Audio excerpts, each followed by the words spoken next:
Welcome, everyone. Welcome to the April 20th, 2026 council meeting. Councillor Donaldson, could you provide the territorial acknowledgement, please? Thank you, Mayor Little.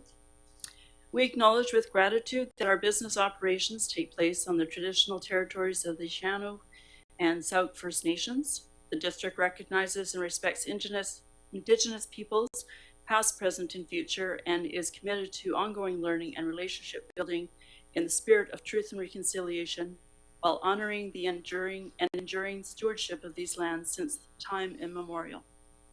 Thank you. Council, we have an agenda before you. Could I have a motion to adopt, please? Moved by Councillor Schuken, second by Councillor Donaldson. All in favor? Opposed? No, I'm unopposed. Okay, let's move on to our presentations.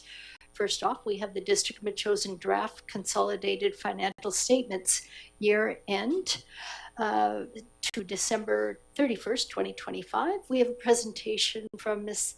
Lenora Lee from KPMG Auditors. Thank you.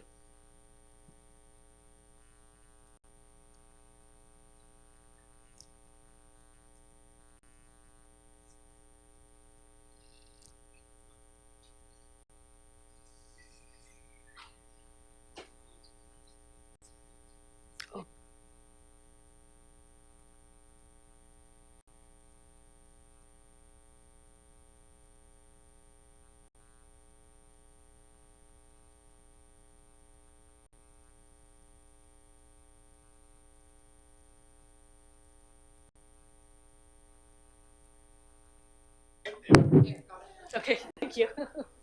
Thanks.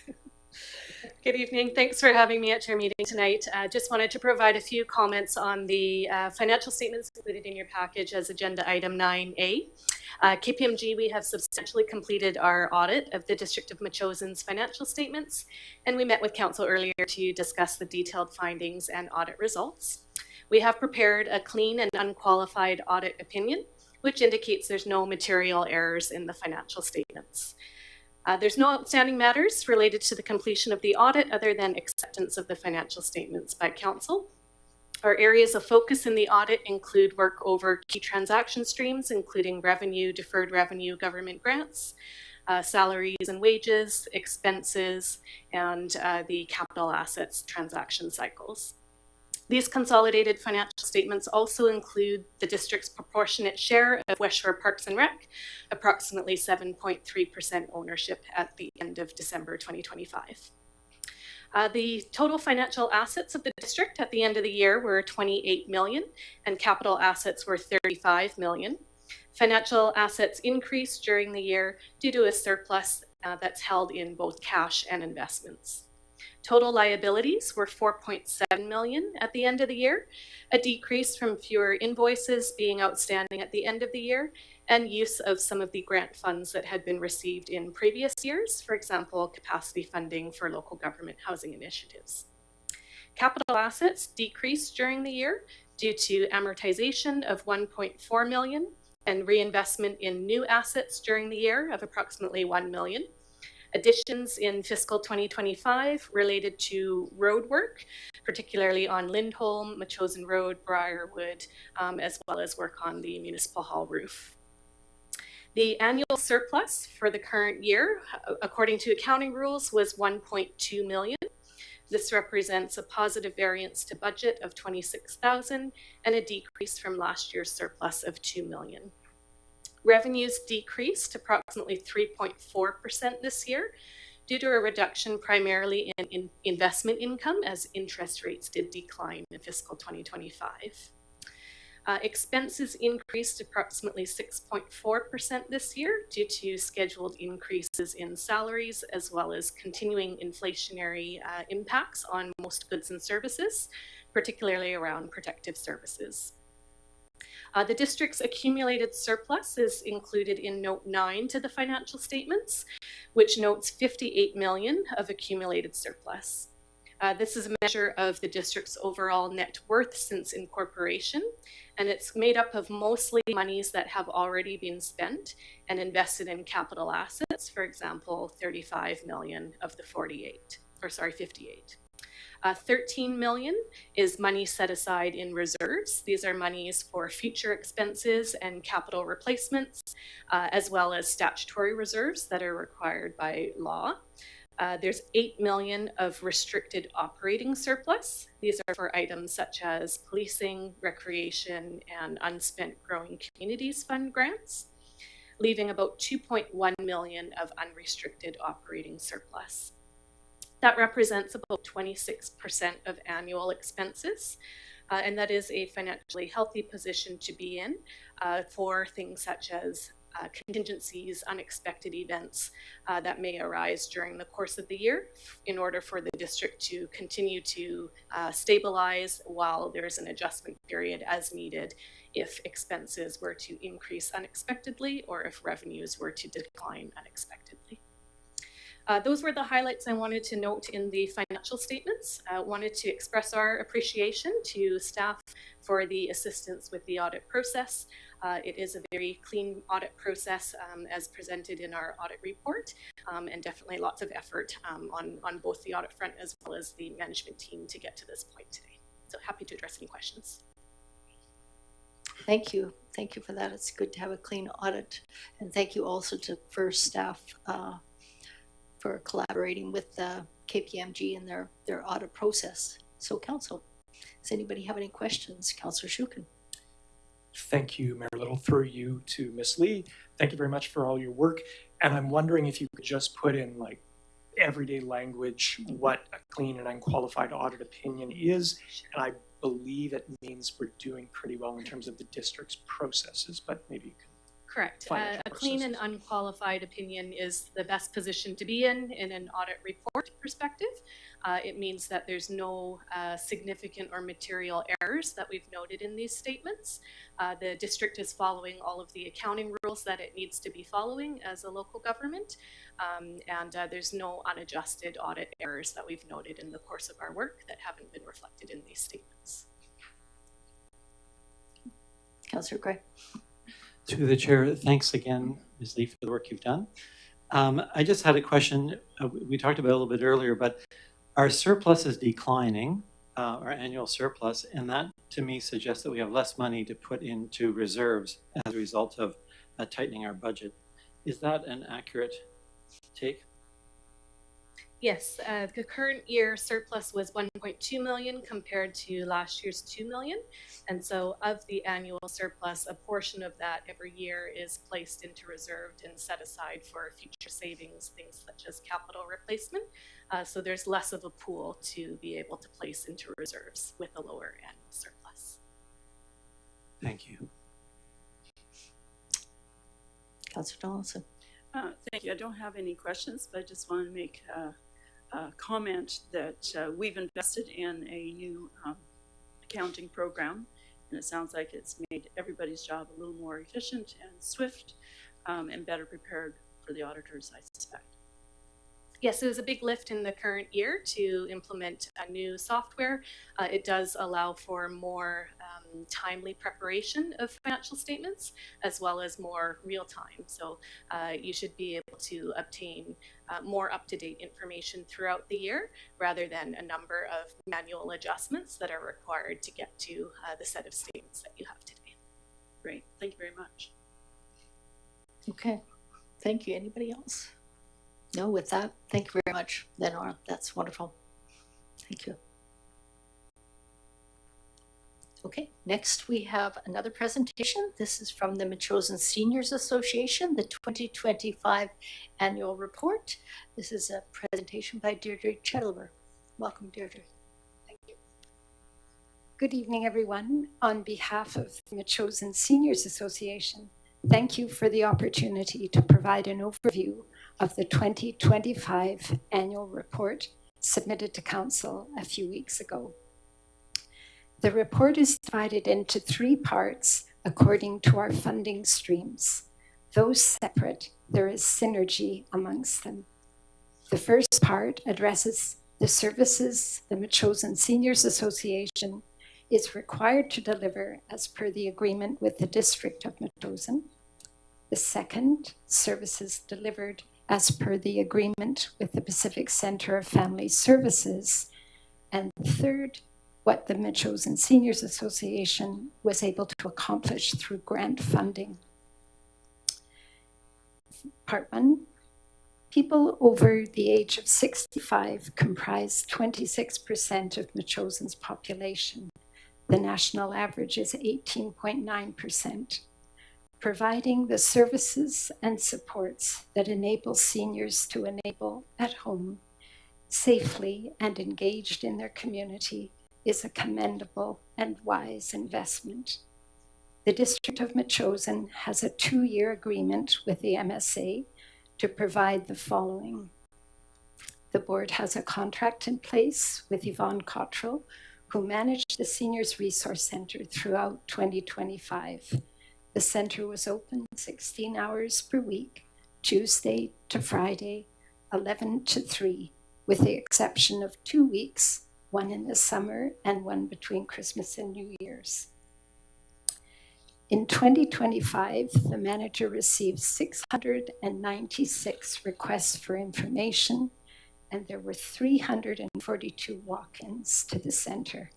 This is more than double the number we received last year. The services and information requests ranged from transportation, someone who would be able to do some handiwork, housekeeping, and tech support, to what to do with bats who had taken up residence. Communication with MSA membership was achieved through a regular column in the news, a newsletter distributed to all members by email or mailed through Canada Post for those without email, the website, Facebook, and regular contact in person and phone with seniors identified as benefiting from ongoing support. Connections were also maintained with local, community, regional, and provincial partners. Seniors were provided with printed resource materials and received assistance obtaining information online and completing online forms. The manager of the SRC and the fire chief worked together to ensure each was aware of seniors who would require help in the event of an emergency. The MSA supported the fire department's initiative of a 1-day vaccination clinic held on November 1st, when 385 COVID and flu vaccinations were administered. Members of the Emergency Operations Program were present at the clinic and provided information about emergency preparedness and neighborhood pods. We continued to recruit members, 333 as of December 31st, and volunteers. The gourmet dinner was once again our major fundraiser, yielding $4,480. The Holiday Lights Tour, made possible through the generosity of LA Limos, raised $650, and total donations, including those for program delivery, amounted to just over $8,000, an increase of about $2,500 over last year. Over 20 educational, recreational, and health events were organized throughout 2025. Many of these events provided an opportunity to listen to and consult with seniors. A highlight of the year was a contract made with Lester B. Pearson College of the Pacific for use of their bus and driver twice a month. Driver Jeff Taylor volunteered to drive up to 12 seniors to various destinations such as Royal Bay, the Souk Fine Art Show, Hatley Park, and the Rocky Point Bird Observatory. In response to a need, a grief support group was introduced and met once a month, in addition to the monthly meeting held for family caregiver support. We kept council informed through MSA reports submitted to council, working with our council liaison and the fire chief, as well as attending healthy community meetings. On behalf of the MSA, I would like to thank the District of Metchosin for its support. It is greatly appreciated and a demonstration of its commitment to maintaining Metchosin as an age-friendly community. And then just briefly, the other two funding streams is the agreement, an annual agreement with the Pacific Center of Family Services to offer a Better at Home program, for which we received $15,600 in 2025. The Better at Home services provided were transportation, wellness checks, home visits, and new late in the year was light housekeeping. The manager coordinated volunteers to provide 152 rides last year. Approximately 500 hours were given and 3,282 kilometers covered, a distance equivalent to driving to Saskatoon and back. There were 133 wellness checks and 27 home visits. 6 seniors qualified for subsidized light housekeeping. And the last part, in June, we were invited to submit a proposal to PCFSA that would support transportation for Metchosin seniors. The proposal was successful, and MSA was awarded $15,000 from the United Way's Healthy Aging in Motion grant, which was used to organize safe driving presentations, online driving courses, one-on-one driver coaching, and provisions for transporting seniors with mobility challenges. The one-on-one driver coaching was particularly successful, allowing the seniors participating to refresh their skills and gain confidence. The grant also provided funds for increased administration costs. It cannot be emphasized enough how important access to safe, reliable transportation is for seniors, particularly in a rural community such as ours. It is key to independence and participation. Seniors who stop driving are almost twice as likely to experience depression, and their risk of mortality and entering long-term care increases significantly. 2025 finished on solid financial footing. Expenses were 99.7% of what we budgeted. Revenue was more than budgeted, and the reason for this was the receipt of the $15,000 United Way Healthy Aging in Motion grant, as well as increased donations and fundraising and fewer expenditures than forecast.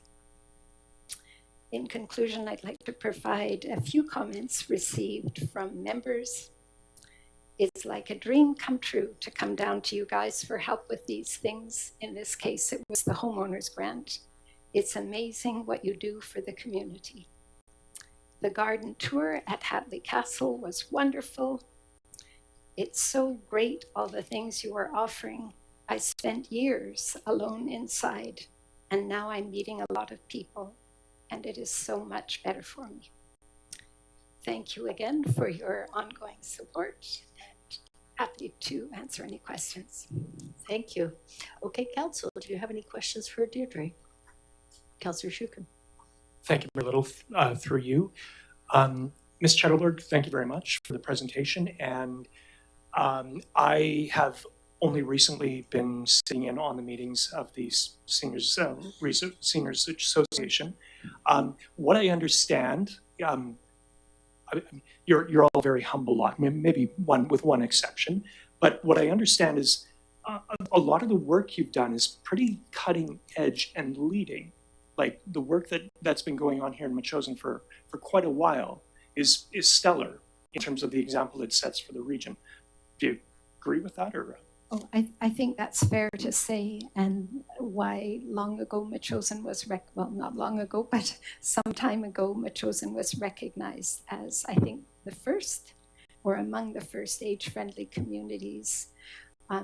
The services and support and information we're providing, the connections that are being provided are very much in line with what is now being called social prescribing, that is being taken up in a bit throughout the province by Better at Home programs, and they've appointed a community connector to do this work that, in fact, the Metchosin Seniors Association has been doing for some time.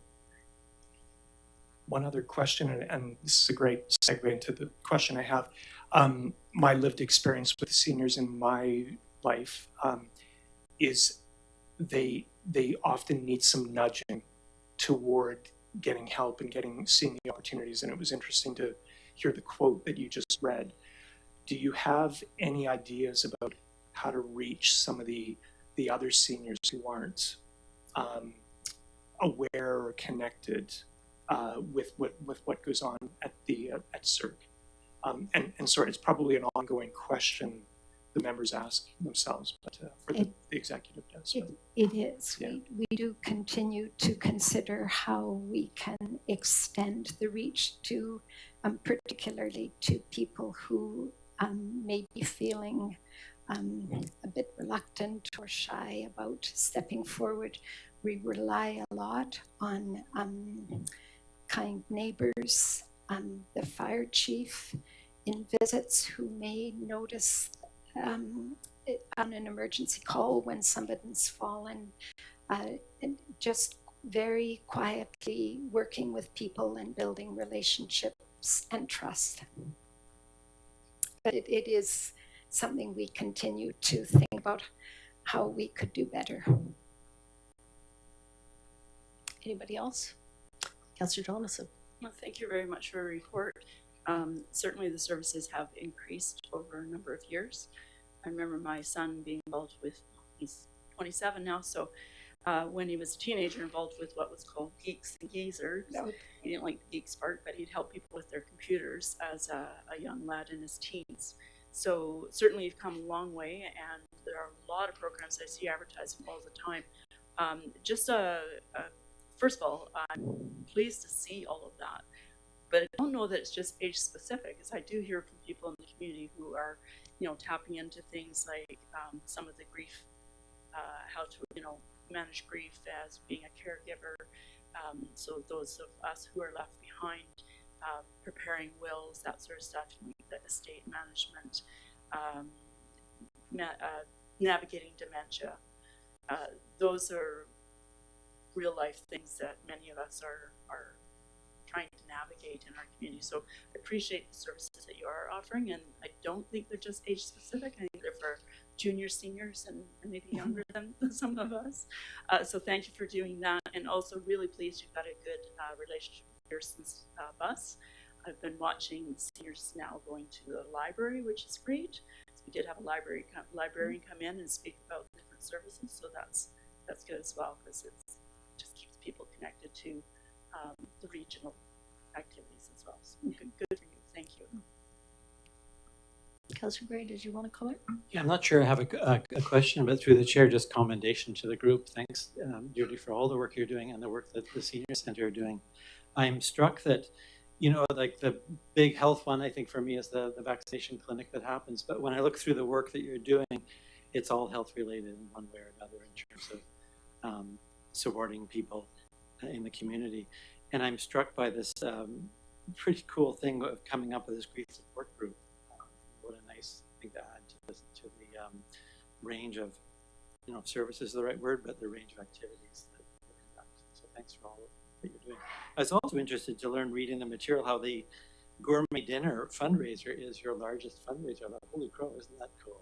I mean, a lot of work goes into it, but I know it's enjoyed by those who go and those of us who dream that one day we might win. Exactly. Thank you. Thank you. Yeah, Deirdre, you mentioned that this year you had an increase in calls and walk-ins. Do you have any information on that? Why was there an increase that you haven't seen other years? I think perhaps it was in part to the fact that the year before was a bit of a transition year for us. Our manager left, and we had a couple of people filling in before Yvonne joined us. And I think so that may in part have contributed to that. I think also it is just the trust and the relationship building and people having the confidence to reach out to the center for help. Great. Thank you for your good work and thank you for your annual report. Thank you. Okay, next we will move along to public participation. Members of the public are welcome to come to the microphone. You have 4 minutes. There's a light on the table. It starts at green at the 4-minute mark and it goes yellow when you have 30 seconds remaining. Everybody's welcome. If you could state your name and your road. Thank you.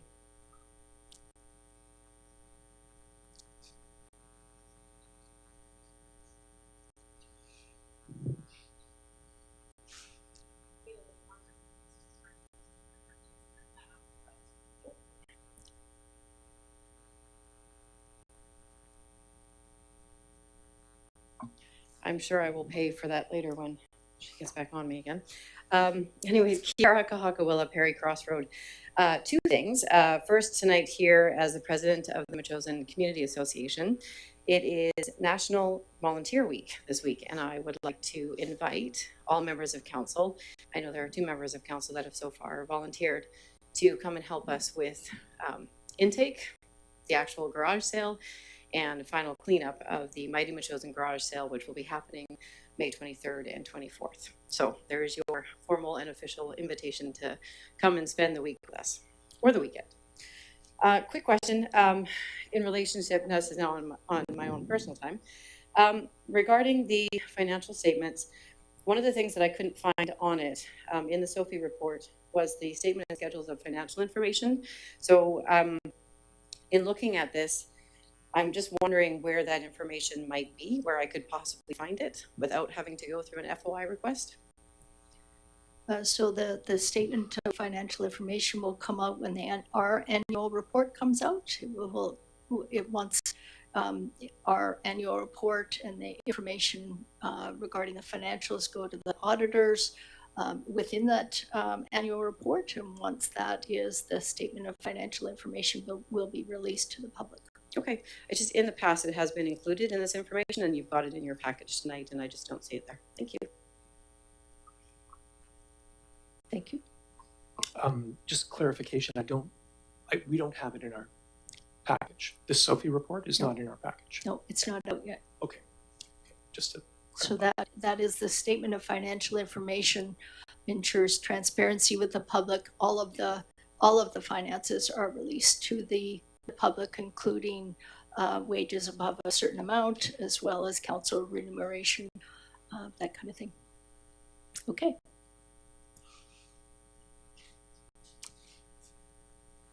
Okay, seeing,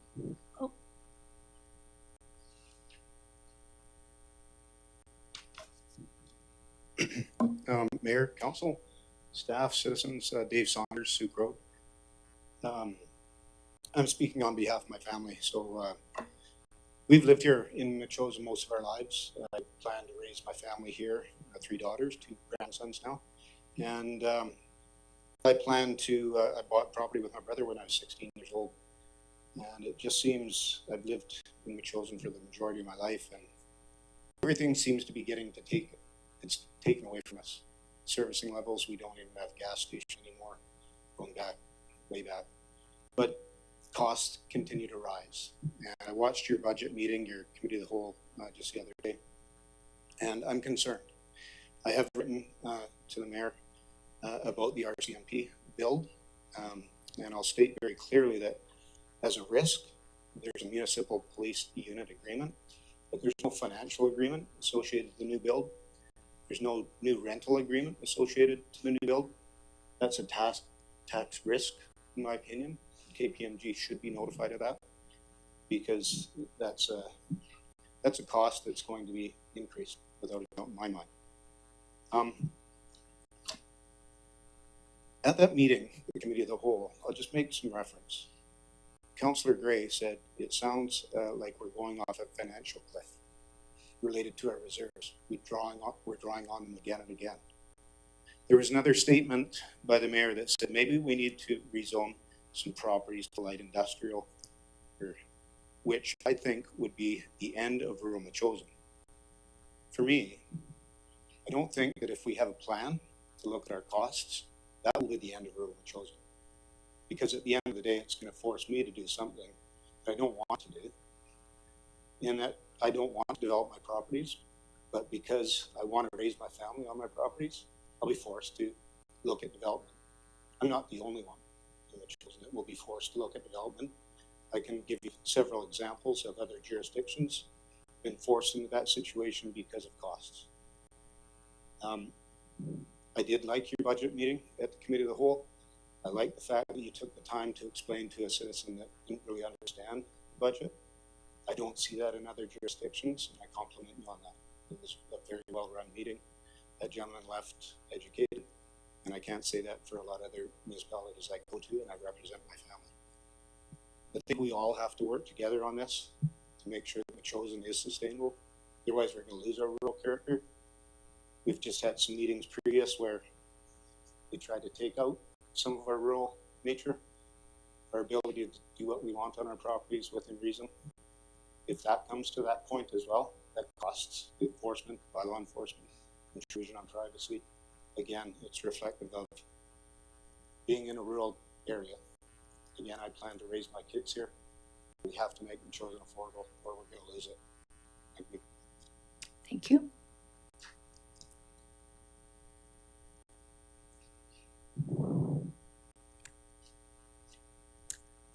Okay. Doesn't look like anybody else wants to speak in the microphone, so we'll move along with our council agenda. So council, we have the adoption of the minutes from March 23rd, regular council meeting. Before we go that, I forgot to mention that we have the new business supplemental agenda to be added to the agenda. I'll just take a revote. So adoption of the agenda plus this, all in favor? Thank you. And so we've got the adoption of the March 23rd, 2026 regular council meeting. Move to adopt. Moved by Councillor Donaldson, seconded by Councillor Gray. All in favor? Opposed? Carried. And then we've got the receipt of the minutes. We'll take the PAC, the March 12th Peninsula and Area Agricultural Commission meeting minutes. Could I have a mover? Moved by Councillor Donaldson, seconded by Councillor Shukin. Any comments? Call it. Yep, go ahead. Well, just I note that Councillor Donaldson's attending, but we don't have a representative yet for the Peninsula and Area Agricultural Commission from the community. I wonder if we might ask the Agriculture Advisory Select Committee about that, if they have some suggestions in terms of recruitment. Did you want to comment on that, Councillor Donaldson? Yes, thank you. We've had extensive conversations about that, and I am now taking it out into the community. As we have a meeting this week with PAC, I am taking somebody with me just to introduce them to the idea.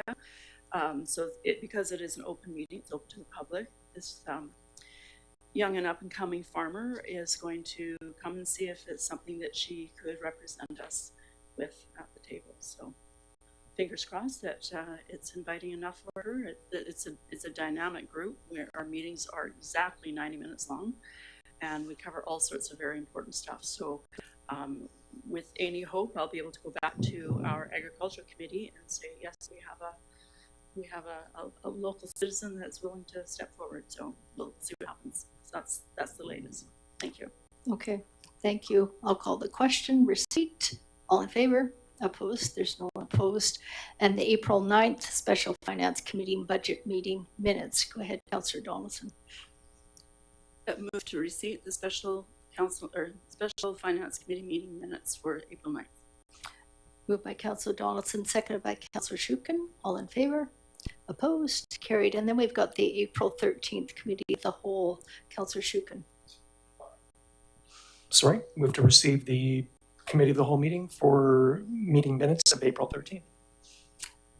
That's moved by Councillor Shukin, seconded by Councillor Donaldson. All in favor? Opposed? Carried. Great. Next, we have the Mayor's report. as I've mentioned before, once a month I have a written report, the other meeting a verbal report. This is the written report. I attended the Our Place Society to serve Easter lunch. I encourage all of council, when you're given these invitations to provide lunch or to serve lunch, it really is grounding. And this last week we were able to serve 1,400 meals. It was extremely busy and very much appreciated.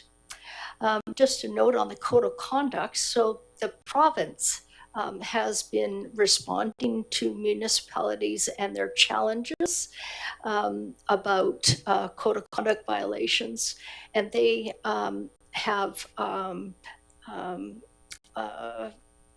proposed legislation regarding sort of a uniform code of conduct and process regarding code of conduct violations. That information is here for your information.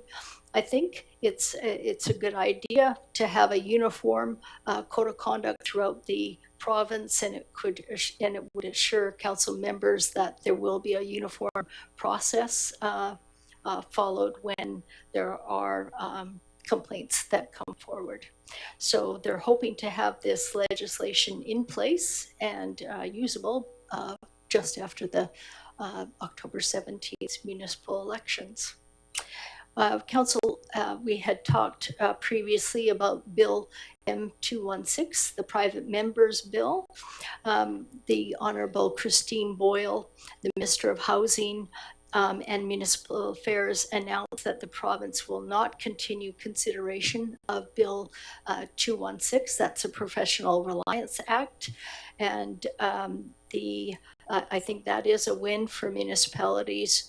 All of the municipalities, including us, that weighed in, as well as 100% of the First Nations that weighed in on this were opposed to this private members bill.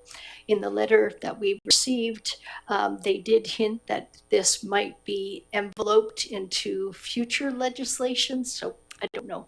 But for now, that private members bill will not be pursued. Good news in Langford. I was invited, as well as Councillor Donaldson, to attend an event on April 9th. This was groundbreaking for and a celebration to mark the beginning of construction of the Community Arts and Childcare Centre in Langford. It's tucked in by the Sarah Beckett playground area.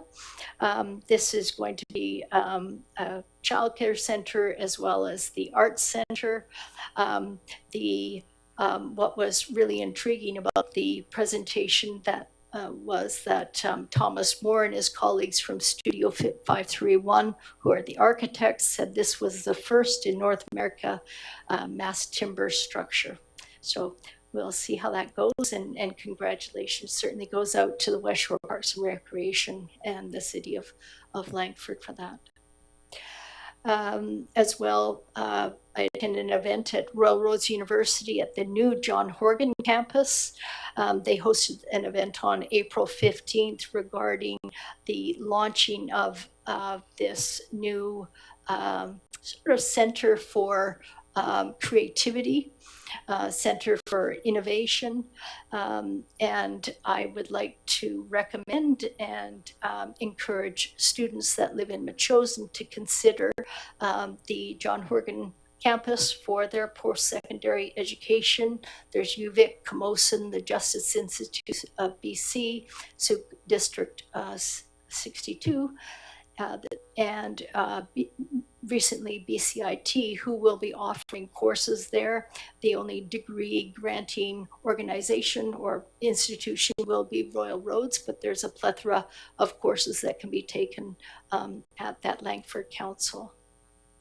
I've got a whole bunch of different notes under CRD news, and I provided the links in here regarding the Heartland landfill, the landfill design and alternative options, as well as the comments regarding the Regional Canada Goose Management Services that's ongoing, the Growth Strategy Indicators Report, as well as the regional transportation plan update.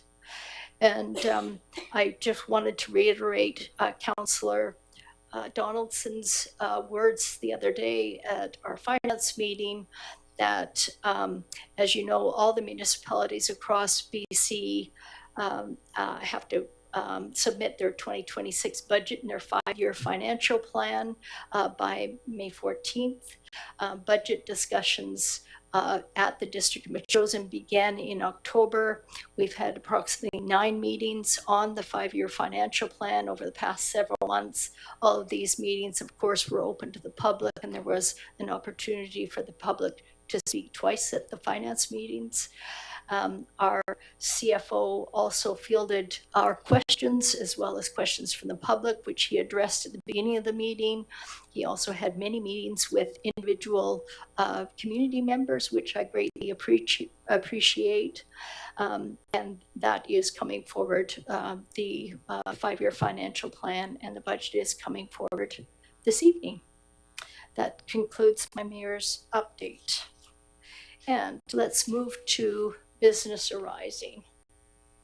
Some of you might notice that we've moved to electronic version of our agenda, so it's taking us a little bit longer to get to the agenda items. So bear with us as we go through. We're saving a lot of paper. Okay, we've got business arising. This is the April 9th, 2026 Special Finance Committee Budget Meeting. Fire Department operational need, light duty support vehicle replacement. Councillor Shukin. Sure, Mayor Little, I move that council approve the acquisition of 1 new 3/4 ton fleet vehicle in 2026 to restore operational capacity and support fire department service delivery, and that council directs staff to incorporate this vehicle into a district fleet replacement program. Okay, this is moved by Councillor Shukin, seconded by Councillor Donaldson. Would you like to motivate on that? Sure. We had, I think, lengthy discussion on this on April 9th.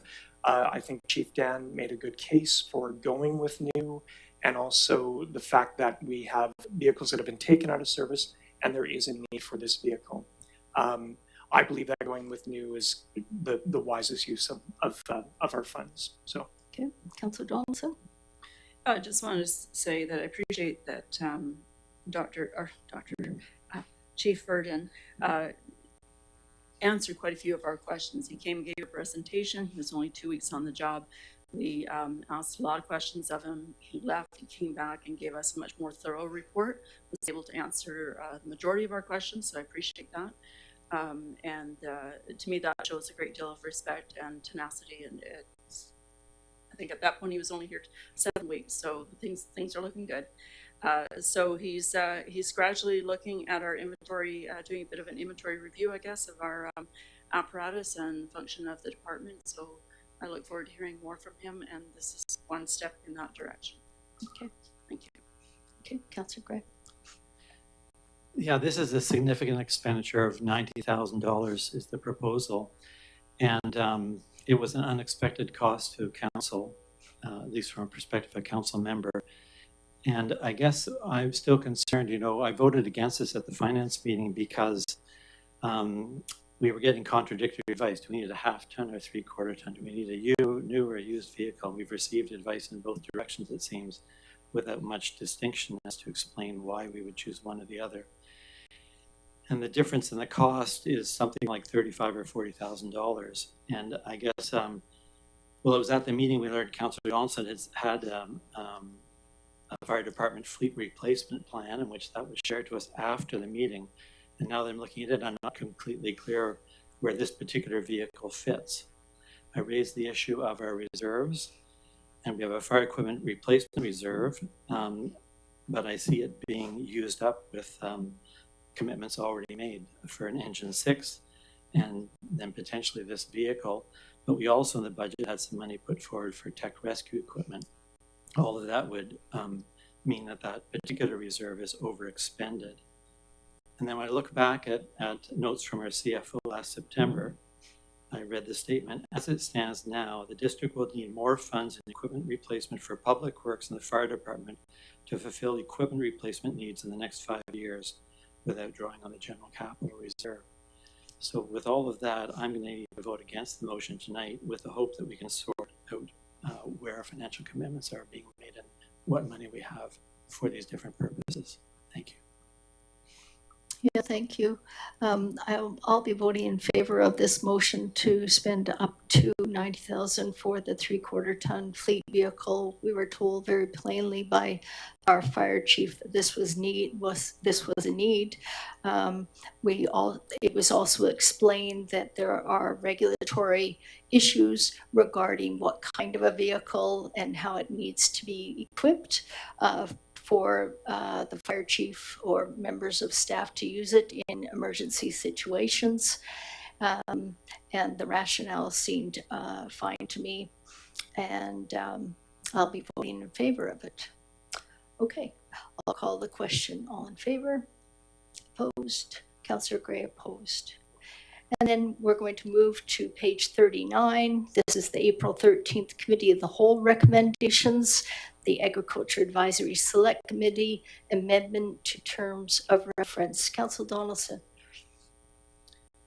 Yes, so I'd like to move that the council approve the following amendment to the Agriculture Advisory Select Committee terms of reference to strike the word developing and replace with implementing under the purpose of the committee, as long as the words before say assist the chosen council in. Okay, moved by Councillor Donaldson, seconded by Councillor Shukin. Do you want to comment on that? Yes, this part is in relation to previously it would be say developing a plan, and in 2024 this council approved the Metchosin Agricultural Area Plan, the first plan that we've ever had for agriculture, and so that is just updating some words in the terms of reference. At some point in the future there may be some other adjustments, but that was the most important part of updating their TOR currently. Okay. Housekeeping. Councillor Shukin? No? Okay, anybody else? Yeah, I guess Councillor Gray. I did comment about this before, but it's more than housekeeping. It's the idea that up until now, the committee is charged with developing a plan. Now we have a plan, and this council will need help from wise people in specifically the Agriculture Advisory Committee, how to implement the plan and what we're meant to do as distinct from what the farmers are doing.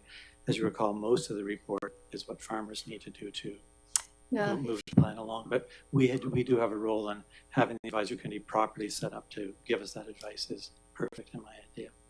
Yeah, and if you remember our agricultural plan at the end, there was appendices attached which outlined specifically what needed to happen and whose responsibility it was. That's a wonderful document, and I think this helps with amending, giving it more of an up-to-date terms of reference. Okay, call the question. All in favor? Opposed? No one opposed. And then we have the April 13th Committee of the Whole recommendations 2026. Councillor Shukin, you chaired the Committee of the Whole meeting. Could you walk us through those? For sure. Well, I'll make the motion if I could. That council directs staff to work with the Finance Committee chair to reassess the criteria for the grant and aid policy F100-04 for council evaluation based on the outcome of the program in 2025 and 2026. And that council allocate grant and aid funding Excuse me, Councillor. Sorry to interrupt. Can we have it two separate motions, please? Sure. Can I do the, okay, thank you. I'm going to do the first one first, if that's okay. Yeah. Or sorry, the second one first. Second one first, okay. So, sorry, move that council allocate grant and aid funding based on option 1, proportional allocation amongst all groups as follows. And then on the third page of the agenda, you see the request and the allocation made. So, and we, so moved. Okay, this is moved by Councillor Shukin. Do I have a seconder? Seconded by Councillor Donaldson.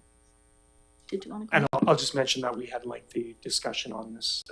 Yeah, and if I could though, I wonder if there's some, You know, the whole topic of permissive tax exemptions for the 7 community groups who'd applied has come up again. That has been addressed previously. Those groups have been made whole in terms of the funding that was going to come to them through the normal PTE process by other means, but they have been kept whole as to otherwise what they would have been. So I saw some comments on Facebook today and we received some correspondence, but that has been addressed. And I will ask Mr. Creek to further confirm that. Yes, okay, great. So the grant and aid process is separate from that. But, so, Okay. Yeah. Okay, Councillor Donaldson, did you want to comment? Well, I just want to say that when we call it a grant and aid, as we've known it for numbers of years, this $5,000 that go out to groups and stuff, it did get a little confusing when we started talking about the PTE being grant and aid. So that's, you know, when I spoke with the CFO that we need to put grant and aid PTE as a separate line item, and yeah, it really did muddy the waters, and that's what, you know, that's what gets people upset and mixed up and confused. So hopefully we can move forward a lot swifter and clearer in the next coming months when we revisit the topic of permissive tax. Okay. Councillor Gray. Yeah, we're doing these in reverse order, but my concern has been that we aren't really following the criteria that we've established in a policy in terms of. Actually, let me interrupt you. We're doing that motion next. Let's deal with the motion that's on the table. Yes, and so my interest is to get a relook at that, and I'm happy to vote in favor of this on the basis that we have agreed to do the other. I'm particularly, when I look at the distribution of money here, I think about, I would have preferred, for example, we've granted the Metchosin Equestrian Society the dollars they sought, but the other groups that are situated in Metchosin, I would have preferred to support them with a little bit more money, the Metchosin Grown Society and the Metchosin Preschool in particular. But I will vote in favor of the motion on the basis that we are going to take a look at the criteria. Thank you. Okay, I'll call the question then. All in favor? And those opposed? No one opposed. Okay, the second motion, Councillor Shukin. Sure. That council directs staff to work with the finance committee chair to reassess the criteria for the grant and aid policy F104 for council evaluation based on the outcome of the program in 2025 and 26. So moved. Okay, this is moved by Councillor Shukin, seconded by Councillor Donaldson. Okay, Councillor Donaldson. Yeah, I worked on this 2 years ago and have been very disappointed, I have to say, the last 2 years. I thought our CFO did a very good job on how it all works out. So clearly there are a few bumps in the road just by hearing the feedback from how you, my colleagues, have chosen to do look at this differently. So I look forward to working with the CFO so that we can navigate this so that it benefits the groups in a different manner, so that it's not just everybody gets a piece of the pie, but it's deserving based on reevaluating the criteria. Okay. Thank you. Okay, anyone else? Okay, I'll call the question. All in favor? Opposed? Carried. Okay, thank you. Now that we have the April 13th Committee of the Whole recommendations, the wayfinding sign village comments. Councillor Donaldson, did you want to start with this? Yes, I brought this up at the Committee of the Whole in my councillor's update. And this is a wayfinding sign project that I've been working on for a while, but it is coming to a point now where I was asked that, do I have a name for it? Because we talked a couple years ago about renaming the school. Well, renaming the school and a wayfinding sign are really kind of two different things. So I put together a motion that the council consider the use of the name Village Commons as a primary directional identifier for the district-owned Metchosin School site. And this is in reference to the wayfinding signage. And that council directs staff to incorporate the name into wayfinding signage and related communication materials as appropriate. In the package, you see that there's a drawing which was asked for by my colleagues. Okay. So we have a motion on the table. we have actually, first, remind me, was there somebody that seconded it? Mayor Little? No. Sorry, but we're looking for a motion to either approve or deny Okay, at this point. okay. Did you want to make a motion? Motion to, I thought that it did say that, to approve, Okay, to approve the to- wayfinding sign. approve the wayfinding sign or to deny it? Right. No, that's what I'm reading. So the motion was that council consider the use of the name Village Commons as the primary directional identifier for the district-owned Metchosin school site. Okay, that was moved by Council Donaldson. That was seconded by, I'll second for discussion. okay, seconded by Council Shukin. Council Donaldson. Yeah, so the concern, I guess, was not so much about the wayfinding sign, but maybe putting the name Village Commons on it. Interesting experience that I had with this. Originally, we hadn't put a name on it because the jury was out on that. However, in applying for several grants over the last few years, most recent experience was in order to get into a grant, you had to actually have a name for something. This was an accessibility grant. So I put Metchosin School, and then it started profiling me as a school and asking about children and such, which is what it is not. So I put in a different name, Village Community Center, and that started opening up some things. And we know we need some accessibility improvements on the school. In the end, we chose not to go with the grant for capacity things and some other stuff. So it got me thinking about, okay, what would the name be on this? And this is specific to the activity that's actually evolved in the school with the commercial side of it. And so in the last 2 years, we've seen an evolution of more small businesses in there. There's a lot more activities going on, both socially, recreationally, health and wellness. We're covering a lot of different areas. So with that, I went the next step to see, okay, different names. What does Commons mean? What does Community Center? And all these different things. Commons is the one that fits best. I have reached out to the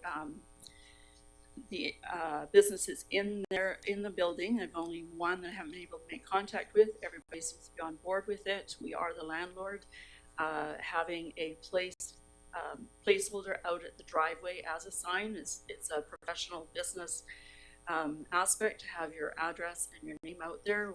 We hear from the staff that deliveries are going to the wrong places, and so I'm having a sign like this makes it deliveries more accessible to get to the right place.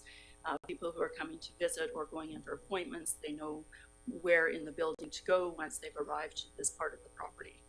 I'd be happy to answer any other questions from colleagues on this. Okay.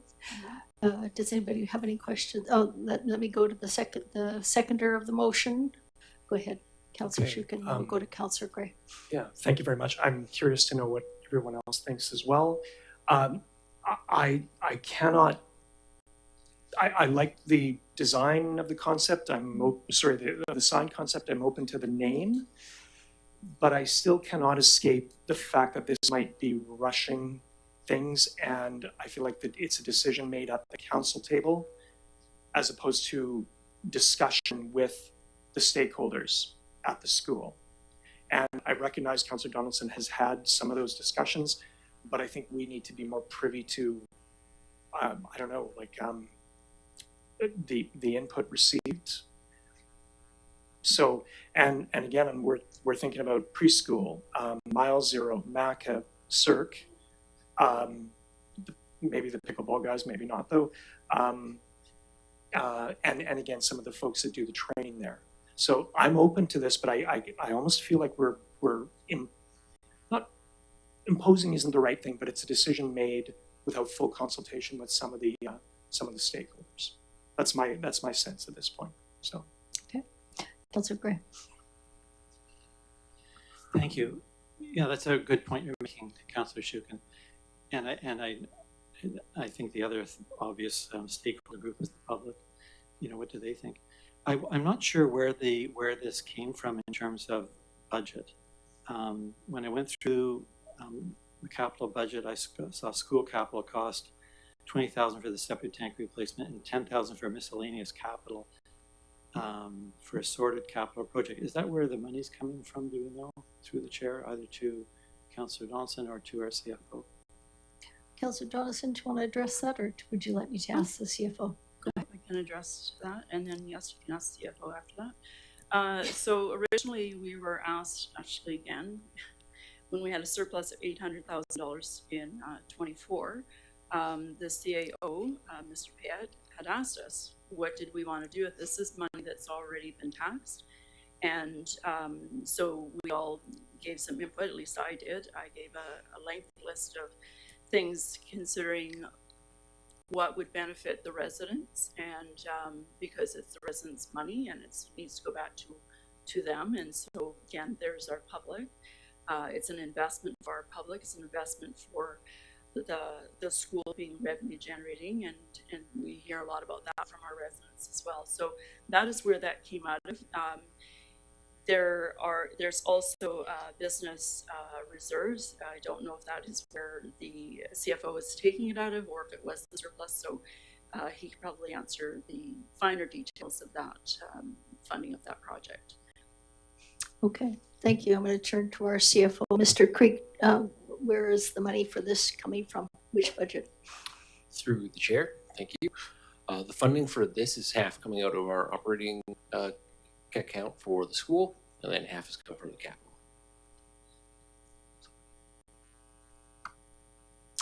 Okay, Councillor Gray. Sorry, I don't think I heard that. From the operating budget? If you could repeat that, Mr. Creek. It's from the... Through the chair. So yeah, 50% from the operating, 50% from capital. Do you have an additional question, Councillor Gray? I guess the other point was simply, this is something that we're proposing, not so much the tenants. The tenants aren't asking for this. It's more an idea that we've come up with. Councillor Donaldson. That is correct. It's no different than us putting in a sidewalk or an accessibility ramp, improving the lighting, that sort of thing. It's making it so that it's accessible to the visitors of this, to the region, or people that are doing business within the building. What we're starting to see is more and more sandwich boards, and that as we get more businesses. So this is just one placeholder out on the driveway so everybody knows what's in the building. There's also a proposal to be able to put a QR code mechanism on the sign. These signs can be slid in and out if those businesses do change. There'll be also a space on the sign, you'll see in the drawing. Actually, I'm not sure if it's, yeah, there's a space there, maybe it's not too clear, but to also show activities that would be happening during the month. So there, be changing activities in the building, say would be the training or the flu clinic, or activities in the gym, that sort of thing. So there's a space for that to be implemented as well. And then perhaps I could ask the expected cost. The CFO would have the information on that.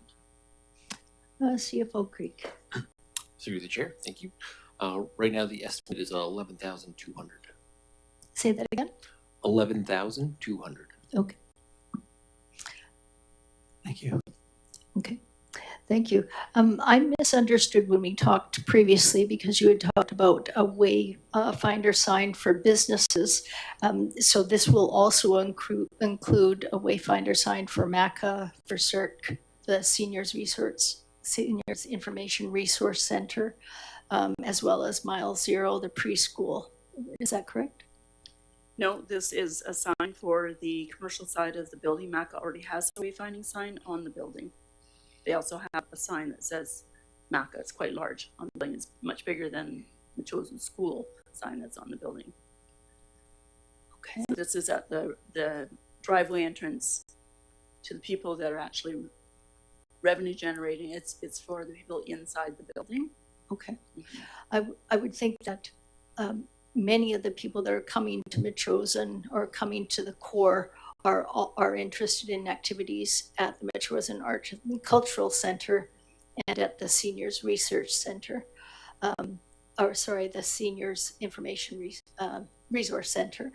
I would think that that would be something that would be on the sign, because if your focus is on the sign as a directional, it just seems like it's missing, that this is only for the businesses. I think it should be for everything at the school. Yeah, so as I say, we have the signs out there. When we hear the staff saying, we don't know what's at the school, we take deliveries there. If you did a Google search for Metchosin School, it's not consistent to the information that comes up. If you do a search for Maca, the address and Maca comes up. As far as the interior of the commercial side of it, that's where there seems to be a missing link. And again, just going on the reports from staff to try and accommodate what's going on with the site.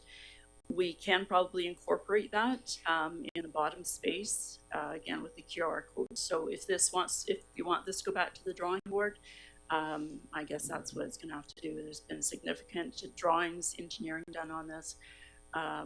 So yeah, I'd like to hear some other suggestions on that. Okay, thank you. I'm just going to turn to our CEO, Mr. Payette. Did you want to comment on this, Mr. Payette? Yeah, thanks. I hate to be a stick in the mud, but we're steering a little bit away from the motion that's been presented. But personally, I support the signage. If anything to stop people from coming to this building and asking where the gym is would be fantastic. Thanks. Right. And this sign wouldn't necessarily address that concern, right? Because the gym, the gymnasium will be on there. Well, so there is a space on the sign that tells you the different activities that are going on monthly. So that's what that could be. Okay. We don't, because it's not a specific tenant, other than the fact we do have pickleball, which is going on consistently throughout the year. They probably could have a slide in on the sign, but for other activities, absolutely. I see. And that's what the QR code part of it is too. And is the thought that staff is going to go out there and change the signage? The signage with the QR code, it's electronic.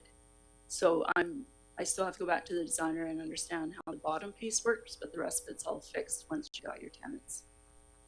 Okay. Yeah, and it's locked in. Okay. So let's get back to the motion that we're considering the name Village Commons. It's not a term that comes to mind when I think about going into a village core or a village center. I do note that doing some research on this, it does refer to resources that are collectively owned and managed by the community rather than individuals. And it's just not a term that I've used. My worry is that we're going to have village commons there and we're introducing yet another word to describe the school site without having that conversation regarding what are we going to call the school site. It is confusing for the staff that when directions are given to the old school, the question is it the really old school, or is this Hans Helgeson school, or is it the old elementary school? And I'm a little bit worried that the village common, that will be a term now that is used for that center. And we haven't had that conversation about what we are going to rename the school. Which is exactly why I brought this forward. So it is an option.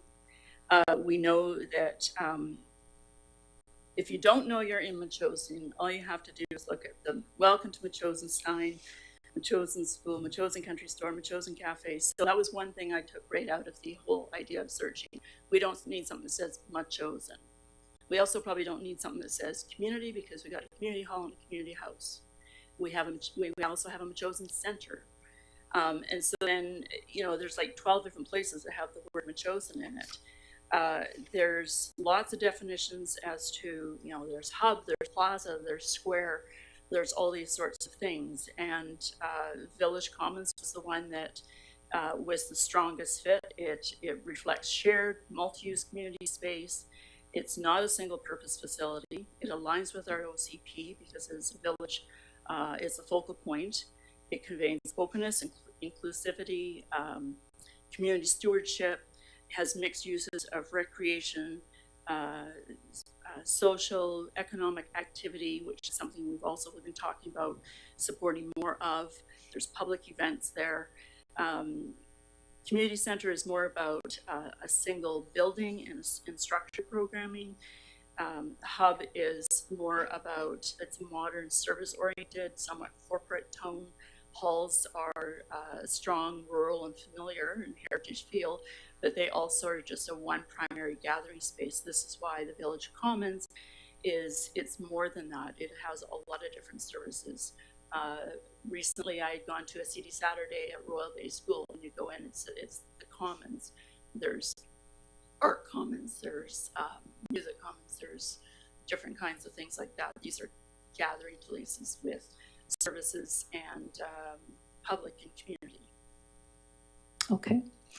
Councillor Shukin. I'm okay with the name, actually. And it seems like Councillor Donaldson has done some work to, figure out what is the best, not what is the best, but what is a viable name.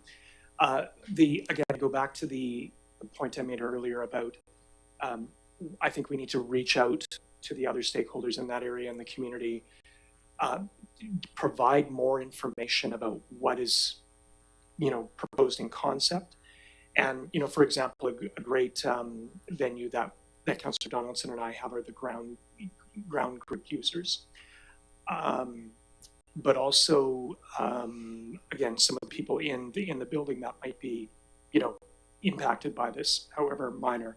The one thing I would just say, though, is if there was a package of information circulated to the right people, we, again, most importantly is to share the name and also share the decision that would go along with renaming the place the Village Commons. Because one of the things I'd like to not be in a position where someone asks me, why did you decide to name it the Village Commons? Did you talk to anybody about it? And the answer that I would have to give is not really. So again, a bit of a package of information, location where the sign would go, the rationale, circulate it to some of the key users. That would be a step I would strongly suggest we take on this. So.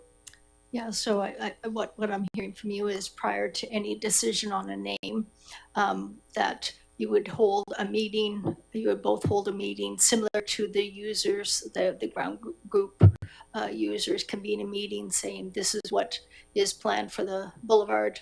What do you think to this? Yeah, exactly.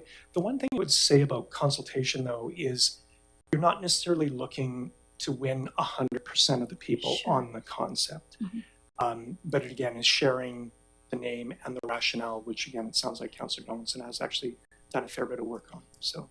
Okay. Yeah, I agree. Councillor Gray.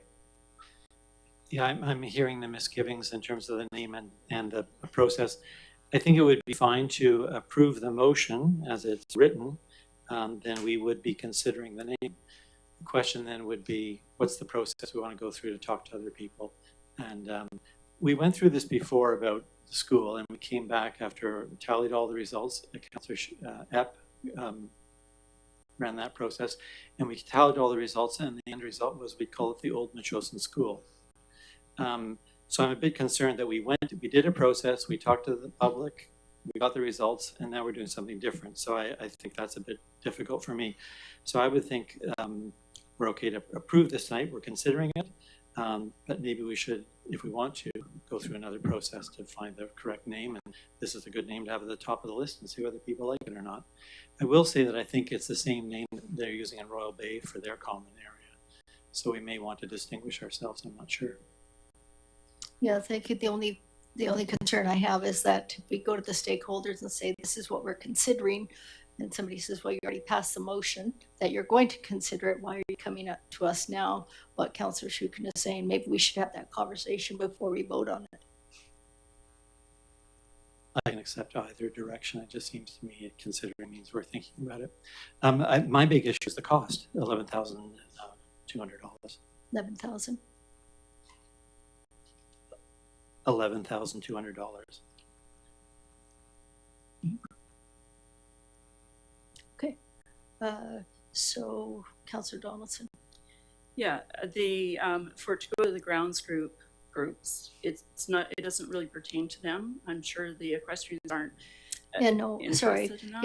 It's a meeting similar to what the stakeholders on this side of the property would be the stakeholders on that part of the Metchosin property. Sorry Yeah. to confuse you. Yeah, I have sent some letters out. I can send more out to everybody to make it more formalized instead of just conversations.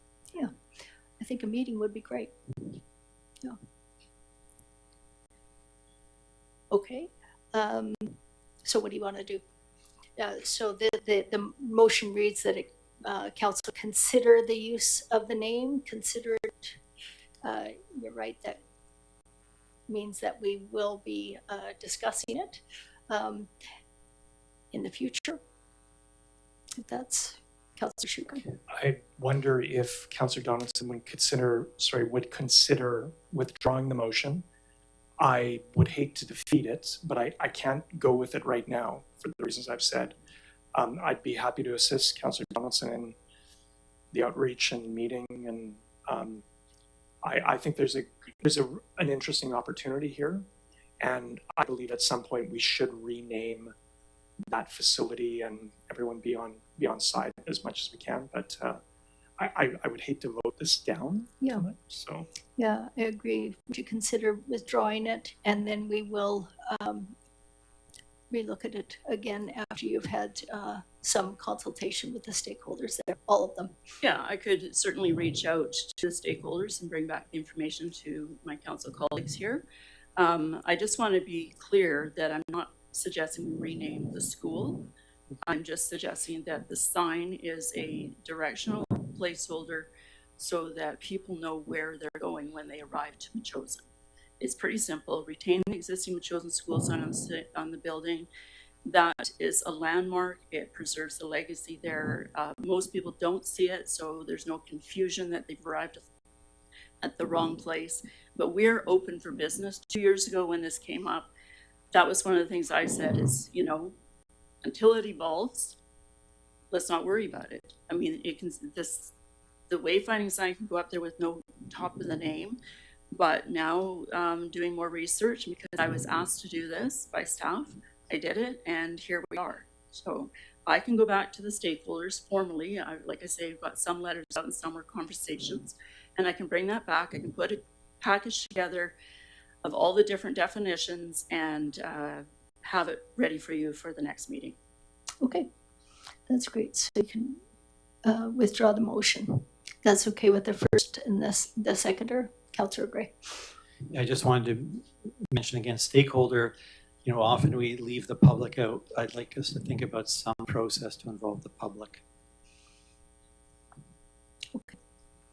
Okay, that has been dealt with. Heads nod. Okay, let's move along to the committee of the whole request for a development variance permit 3767 Happy Valley Road. Councillor Schuken. Sure, I would move that council directs staff to notify landowners within 60 meters of the subject property, 3767 Happy Valley Road, of the development variance permit application 2601, including its purpose and date of the council meeting at which the application will be considered, which is scheduled for May 4th. And so I think we probably have to do those separately. Yeah, we'll do it separately. So this is moved by Councillor Schuken, seconded by Councillor Gray. Comments? No. This was discussed quite adequately at the committee of the whole. Okay, I'll call the question. All in favor? Opposed? Carried. Go ahead. And that council directs staff to arrange a visit to 3767 Happy Valley Road related to the DVP. Okay, this is moved by Councillor Schuken, seconded by Councillor Gray. All in favor? Opposed? Carried. Great. Moving along to the April 13th Committee of the Whole recommendations. Councillor Schuken, this was the Friends of the Bufferland request for council direction on academic research opportunities supporting the Bufferland.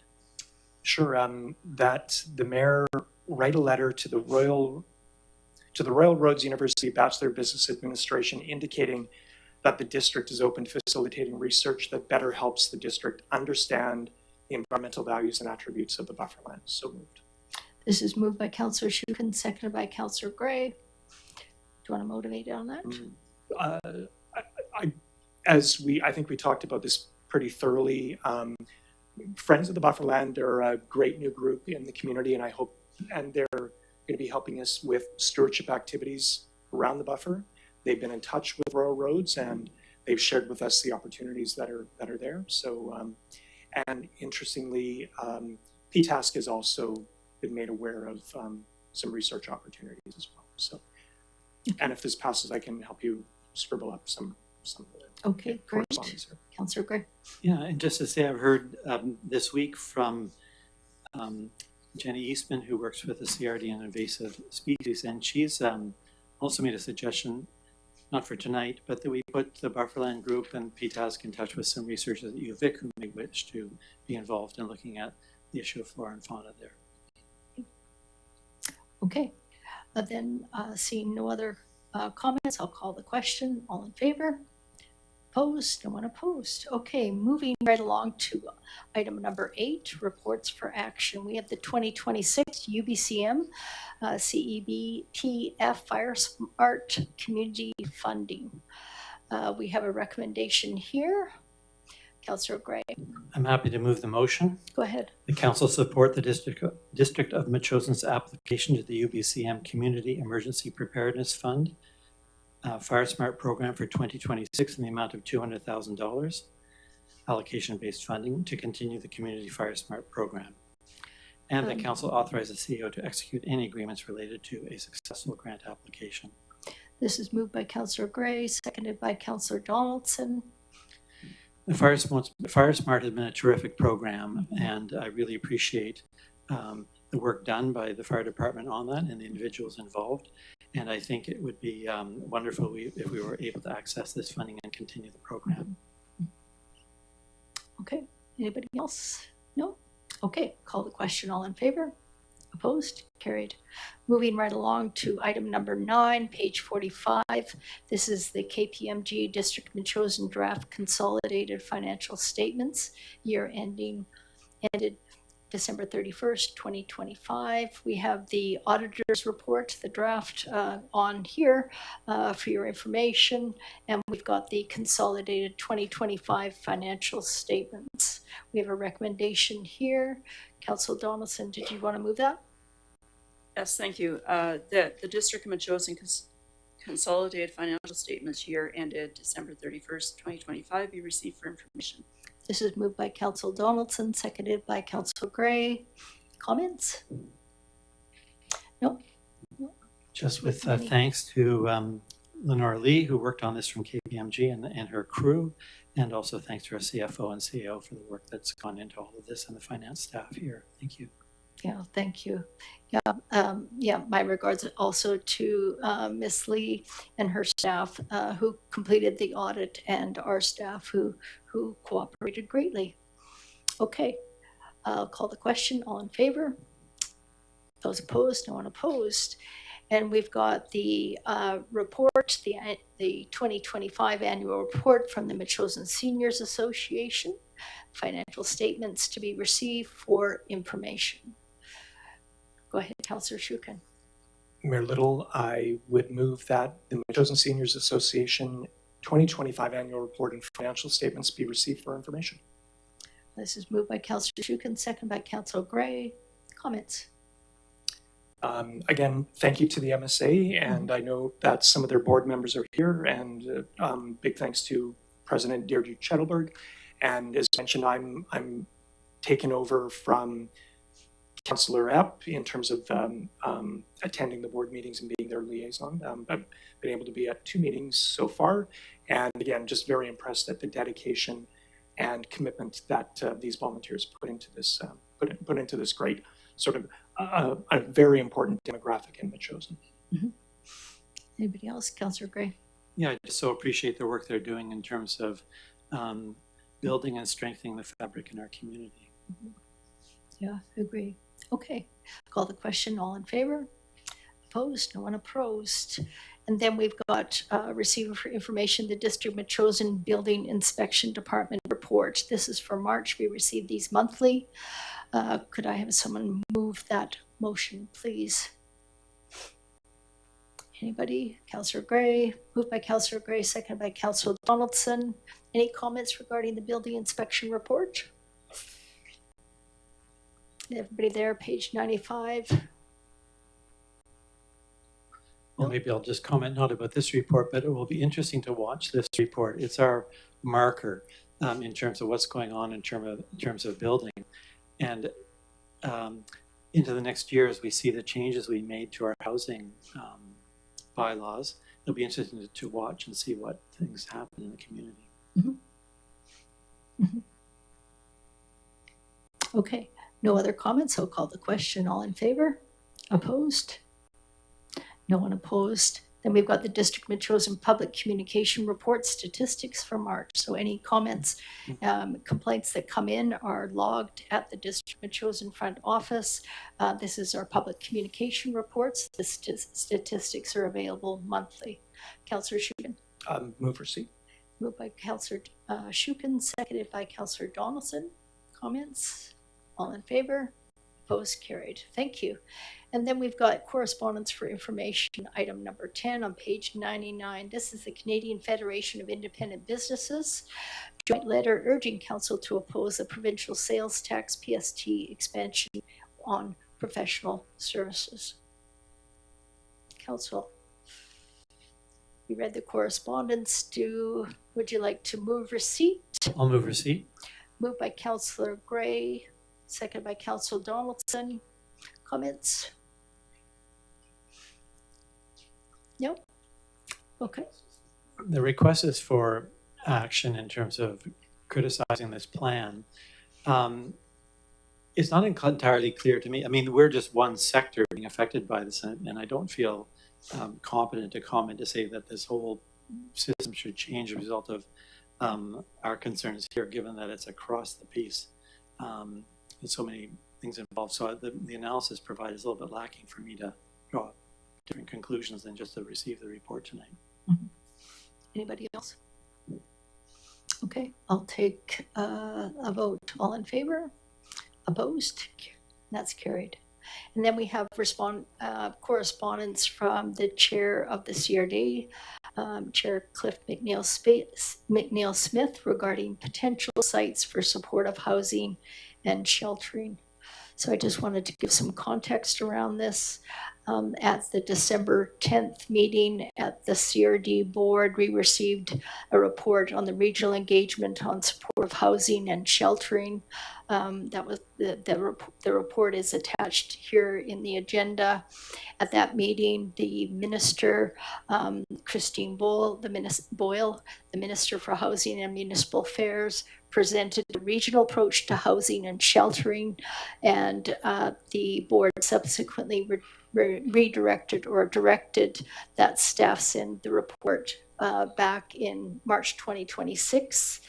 During the presentation, Minister Boyle emphasized the importance of locating the supportive housing and sheltering facilities outside of the City of Victoria. So the City of Victoria has a lot of the services, but they've also provided the housing and sheltering facilities, and they were urging other municipalities as well. I spoke at that meeting and I said, in Metchosin, we don't have a significant homeless population, but we have a significant precariously housed population that I was concerned about, particularly seniors that may be living in substandard housing.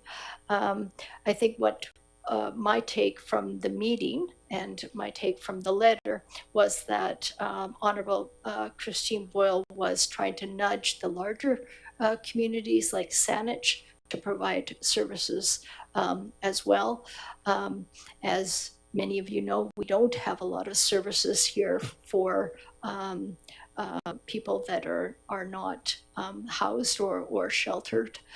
And it makes sense to me that facilities would be surrounding services that these people also need.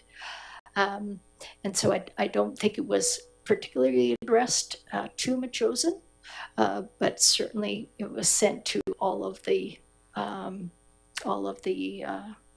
members of the CRD. We also we don't have significant blocks of land that we could use for housing, and of course, without sewers, we're limited in what we could build, even if we wanted to build a supportive housing and sheltering space. So, did I give you some context why this all of a sudden came in your mailbox? Okay. Any comments? Councillor Shukin. Thank you very much for the clarification, Mayor Little. I would just move receipt if I could. Mm-hmm. That's moved by Councillor Shukin, seconded by Councillor Donaldson. Councillor Gray. Yeah, I'll vote in favor of the motion. The request is for us is to consider any publicly owned or otherwise viable lands or facilities that could be considered as suitable for supportive housing or sheltering. And we really don't have any, neither do we have surplus municipal land to offer up. And it seems to me that supportive housing also needs to be in a center where you have easy transportation, amenities, access to services, which we don't have here. So, fair enough. And with the understanding that we're not expected to provide a response to the chair of the CRD, I'm happy with the motion. Okay, anybody else want to weigh in? Seeing none, I'll call the question. All in favor? Opposed? Carried. Thank you. And then back to, sorry, let me get to my place here. Okay, we're moving along to number 11, page 147, bylaws. This is the financial plan 2026 to 2030, bylaw number 718, and tax rate 2026, bylaw number 719. We have a report here from our Chief Financial Officer, Mr. Creek. Mr. Creek, you've got some recommendations here. Did you want to introduce the report?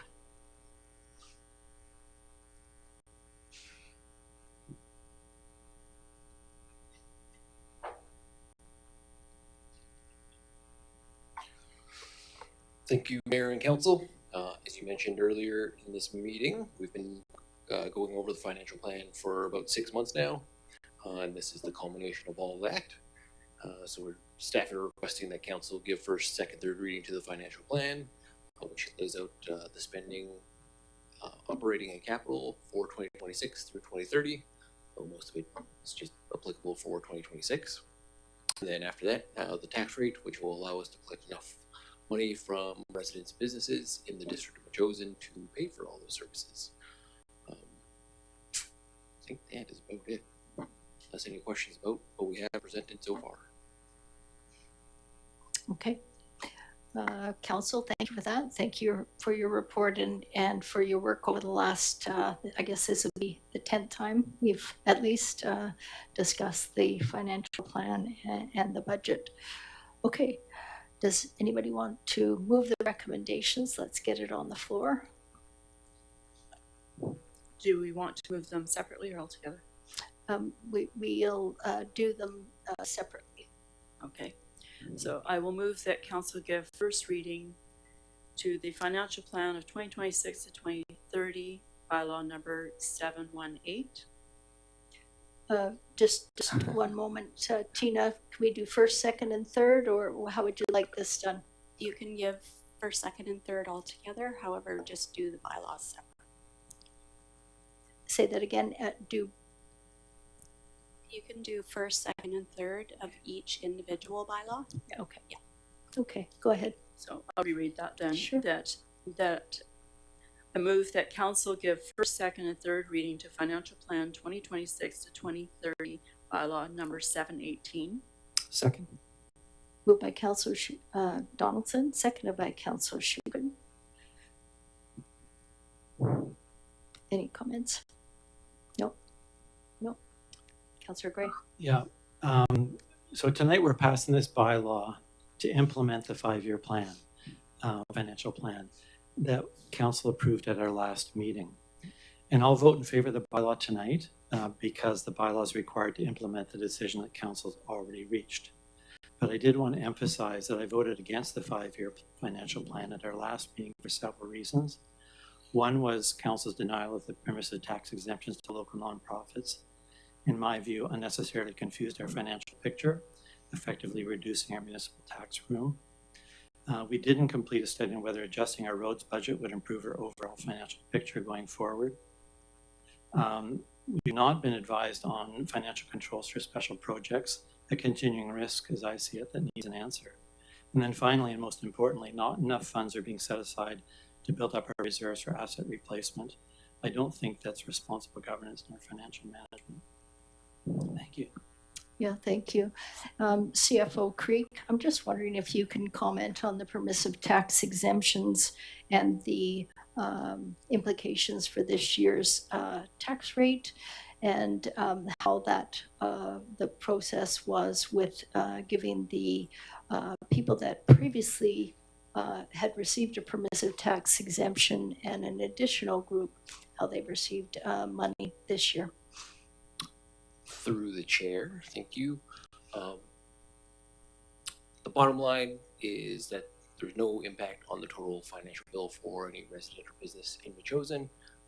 What you would have paid at the end of the day, whether the group's got a permissive tax exemption or the grant and aid, is a nil impact. What it really did was just it reduced the tax bill for the other taxing authorities that show up at the bottom of your invoice to the top with the District of Metchosin, which was roughly about 3%. But again, at the end of the day, tax bill, it was $4,000. It was going to be $4,000. Okay.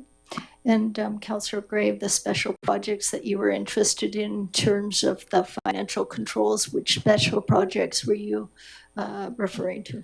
We talked about these a number of times during the meetings, the finance meetings, and in particular, I mean, the straightforward one is the Weirs Beach stairs, and the issue was that we went over budget on that by, I think it was a project, I don't have the numbers in front of me, I think we started at 15,000 and ended up close to 40,000. So I wanted to hear how we would manage those kinds of projects in future so that council was aware of the overruns as they were occurring and might have changed plans along the way to do a better job. So that would be my example of that. We talked about others as well. Okay.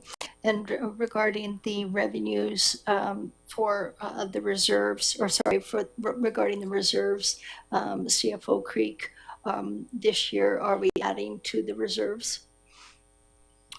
Through the chair? Yes. So for the 2026 financial plan, we're still throwing the amortization in there, which is both just over 1.3 million. And then there were additional reserve allocations based on the increase in our PILT funding that's estimated. So there's another 150,000 going into revenue shortfall, and then a few other ones like the buffer land reserve. Those. So it's like we're still adding, I think it was just $2.3 million into reserves in total for the year. Okay, thank you. Thank you. And our funding gap is $3 million, I think, annual gap in funding of the reserves. CFO Creek, regarding the funding gap over 5 years. Through the chair, correct. So there, for asset replacement, we have a $3 million annual funding gap, and accounting for what is being allocated, it's still there. Because the total amount of funding that needs to be contributed is just over $4.4 million a year. So with our amortization covering 1.3, we're still missing that $3 million mark. Okay. So council did have the ability to increase reserves. We did add to the reserves, but what I was talking about at the last meeting, I think we were trying to balance having a substantial tax increase to accommodate that, and I think we struck a good balance. That's my opinion. Anybody else want to discuss this? Councillor Shukin. No, it is a deep question that we will have to get into in the coming years. Mr. Saunders spoke earlier, and I think his points are very good ones. And Mayor Little, back to what you were thinking about and contemplating in terms of a body or a group to look at financial sustainability. I think that's something that should be considered likely in the next term. So.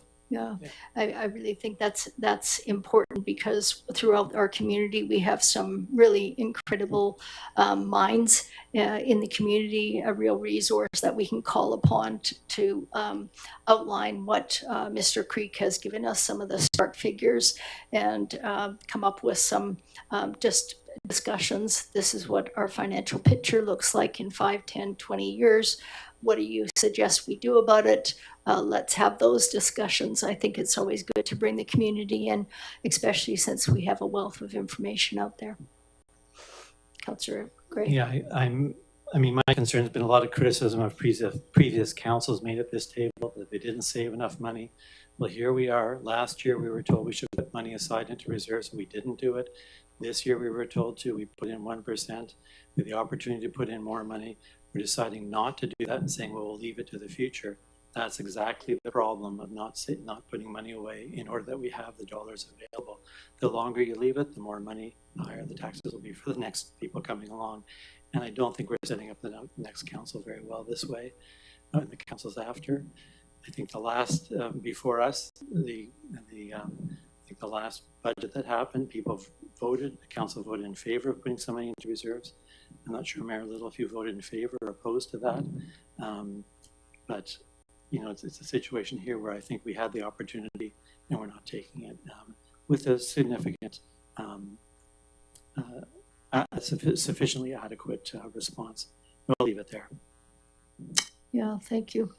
And so, as Councillor Donaldson has previously mentioned, we try and tax for what we really need, and without having those large surpluses that have been seen in past years. It was that surplus that was added to reserves. The money's still there. It's just that we all were in favor of having budgets that truly reflect what we need, and we're giving that little bit of a buffer zone so that we didn't end up with these massive surpluses that we could move for special projects, but also to reserves. Okay, I'll call the question on the first, second, and third reading. All in favor? That's unanimous. Go ahead, Councillor Donaldson. And I'll move that council give first, second, and third reading to tax rate 2026 bylaw number 719. I can second. This is moved by Councillor Donaldson, seconded by Councillor Shukin. Councillor Donaldson. Nothing? No, That's okay. No. Councillor Shukin, did you want to comment on this? Yep. Okay. Seeing everybody's good, I'll call the question. All in favor? Opposed? No one is opposed. That's unanimous. Okay, going back to the agenda, that's the tax bylaws. For some reason, my computer keeps bumping around. Okay. So we've done those bylaws, seeing nods.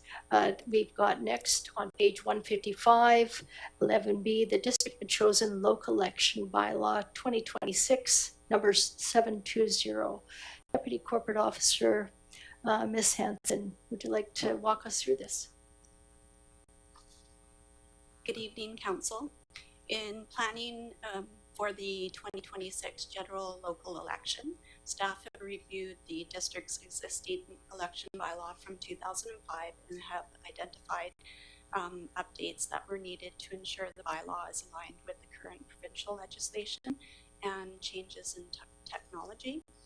Although not significantly different, the newly proposed bylaw number 720 includes updates to definitions and references to the Local Government Act, updated procedures and references to technology related to the use of voting machines, and clarification around elector and non-resident property elector registration. The proposed bylaw does not change direction on any of the legislative requirements for the 2026 election. And in order for the election, or an election bylaw must be adopted by a local government at least 56 days before the first day of the nomination period in a general local election for this election, that's before July 6th. Okay, so this is changes specific to the District of Metchosin, not to general voting. Does anybody have any questions for the Deputy Corporate Officer? If not, I'll take the first, second, and third reading motion. Okay, do you want to read that out? That council give first, second, and third reading to District of Metchosin Local Elections Bylaw 2026 number 720. So moved. This is moved by Councillor Shukin, seconded by Councillor Donaldson.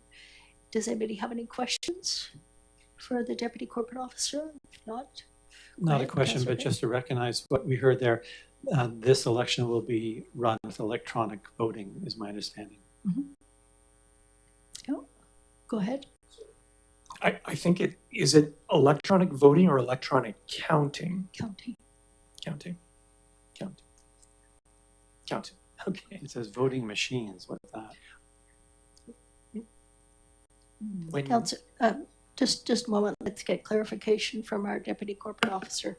It's a vote counting unit which stores the votes for each race, or for each candidate in each race. So it tabulates everything, keeps until the end of the voting procedures. Yeah, and correct me if I'm wrong, but the reference to voting machines is just a hangover from the previous bylaw, I think, and was just to Yes, it's old technology. Okay, great. Okay. Any other comments? Okay, I'll call the question. All in favor? Opposed? Carried. Thank you. And that needed to be done, so I appreciate everybody voting on that as well. Okay, moving to item number 12, other business. This is on page 175 of your council agenda. This is a motion for which notice has been given. At the March 23rd regular council meeting, Councillor Shukin made the following motion. Councillor Shukin, do you want to go ahead? I move that council direct staff to prepare a report on potential amendments to the soil deposit and removal bylaw number 402 and building bylaw 2024 number 694 that will make the provisions of bylaw number 402 fully applicable in respect to future building permits granted by the district from bylaw number 694, and that external support be accessed to support staff in expediting this request. So moved, and I can talk further about this. This is moved by Councillor Shukin, seconded by Councillor Donaldson. Go ahead, Councillor Shukin. Great. Thanks very much. The goal here is pretty simple, and it's just to establish consistency between the soil deposit bylaw and the building bylaw, and situations where building projects require large volumes of delivered soil. So the goal is consistency in terms of things like quantities, as noted in briefing, the type of material that can be brought in, so just being consistent with the soil deposit bylaw. So for example, the reference to woody debris, that we had made a change about that last year. Reporting, there's mention in the soil deposit bylaw about load receipts that are required, and also the timing of deliveries as well.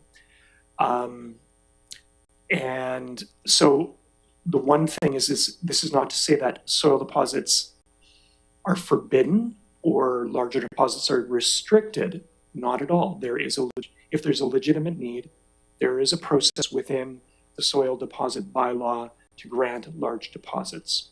So, and the request here is really just that a staff report be prepared on possible amendments that we can access assess at a further date, and also that we get external support to move this along quickly and take the burden off staff. Okay, thank you. Councillor Donaldson, do you want to comment on the motion? Just want to say that I'll be supporting this motion, and cite that, you know, this has been I think soil deposit is an ongoing and something that affects everybody in our community as we learn to understand how it all works, including in the agricultural land reserve, and not just in our own region. We've heard about different things at various workshops we've gone to, so some clarity on this and how it ties in with the building permit process. Absolutely think that an external support for our staff would be helpful as well, given everything else that we're doing at the moment. So Thank you. Yeah, I agree. I think this will add extra clarity for that, sort of closing up the loopholes and providing a good solid direction to staff. Councillor Gray. Yeah, thanks very much. I'm going to support the motion. I would just like to ask that staff consider the question of the practicality. In other words, if as the law is getting written and if they're consulting legal or seeking legal views, that it would look at ease of administration rather than having a cumbersome circumstance. And the second thing is I'd like to hear back about experience in other jurisdictions. Surely this isn't the first time this has been looked at, so I'd like to know what's going on elsewhere to help us understand what may come in our report. Thank you. Yeah, I agree. Councillor Donaldson, are you aware of some of the other jurisdictions that have dealt with similar bylaws? I am familiar with a case in Richmond. It's a report that, we were familiar with, those of us who attended an agricultural soil depositing workshop a year or two ago, I guess it was. Anyways, that has come to fruition in another workshop that I was in with the ministry. It's a 3.5-hour workshop, February 24th.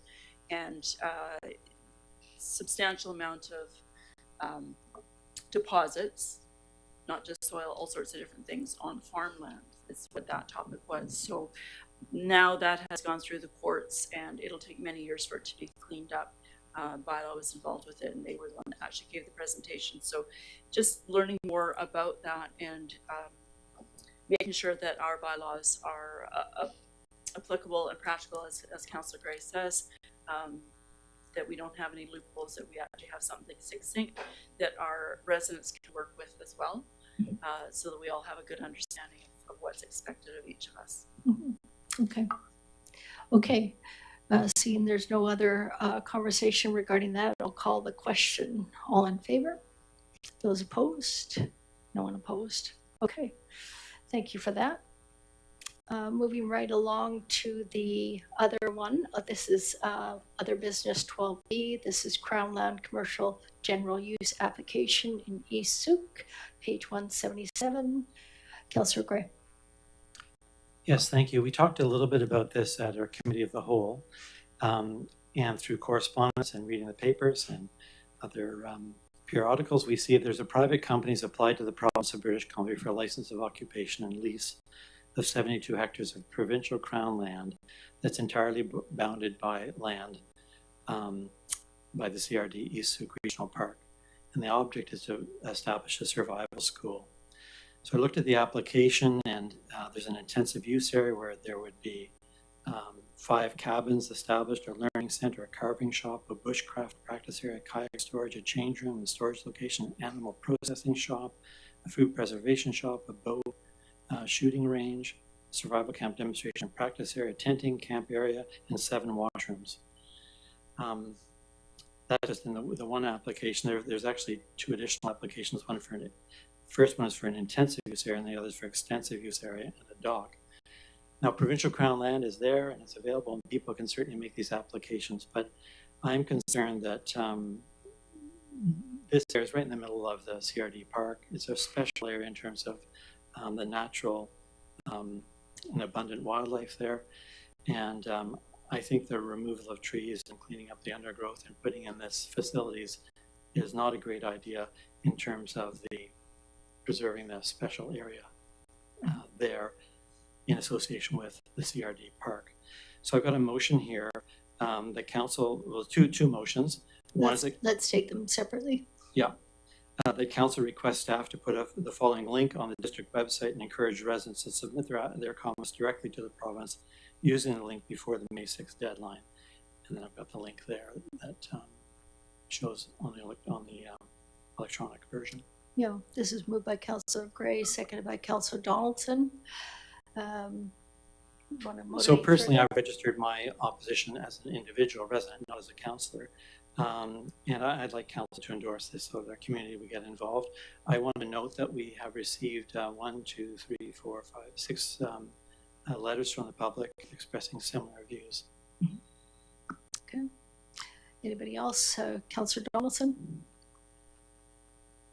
Yeah, I think putting on the district website helps us, helps people have access to the information and they can make their own decisions and go forth with that. This kind of information is always of value. There's been quite a lot of outreach from, or maybe input from the public, so more awareness of it is good. And then we can better understand this is freedom of information is basically what it is. People make their own decisions. So supporting that, I think, is worthy. Councillor Shukin? I would agree. Yeah, and yeah, this is not part of the regional park. It is the Crown land. CRD has come out and strongly opposed this as well. Al Wickham, the director for the Wadafuka area, is also opposing all the applications. And I think it's a good idea that we put it on the website. And please also, as an ordinary citizen of Metchosin, make your comments known. There is a place there that you can actually comment and give comment rather than just filling out a form. The deadline for that is May 6th. Okay. Any other comments?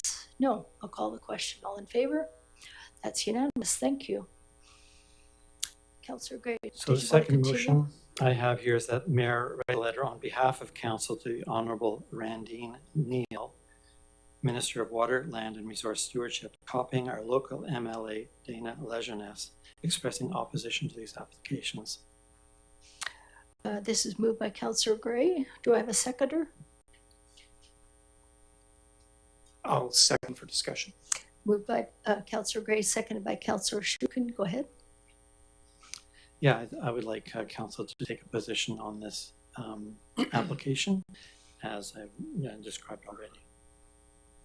As you pointed out, the local director for the Wadafuka electoral area, Al Wickham, has taken a position opposed access to the CRD.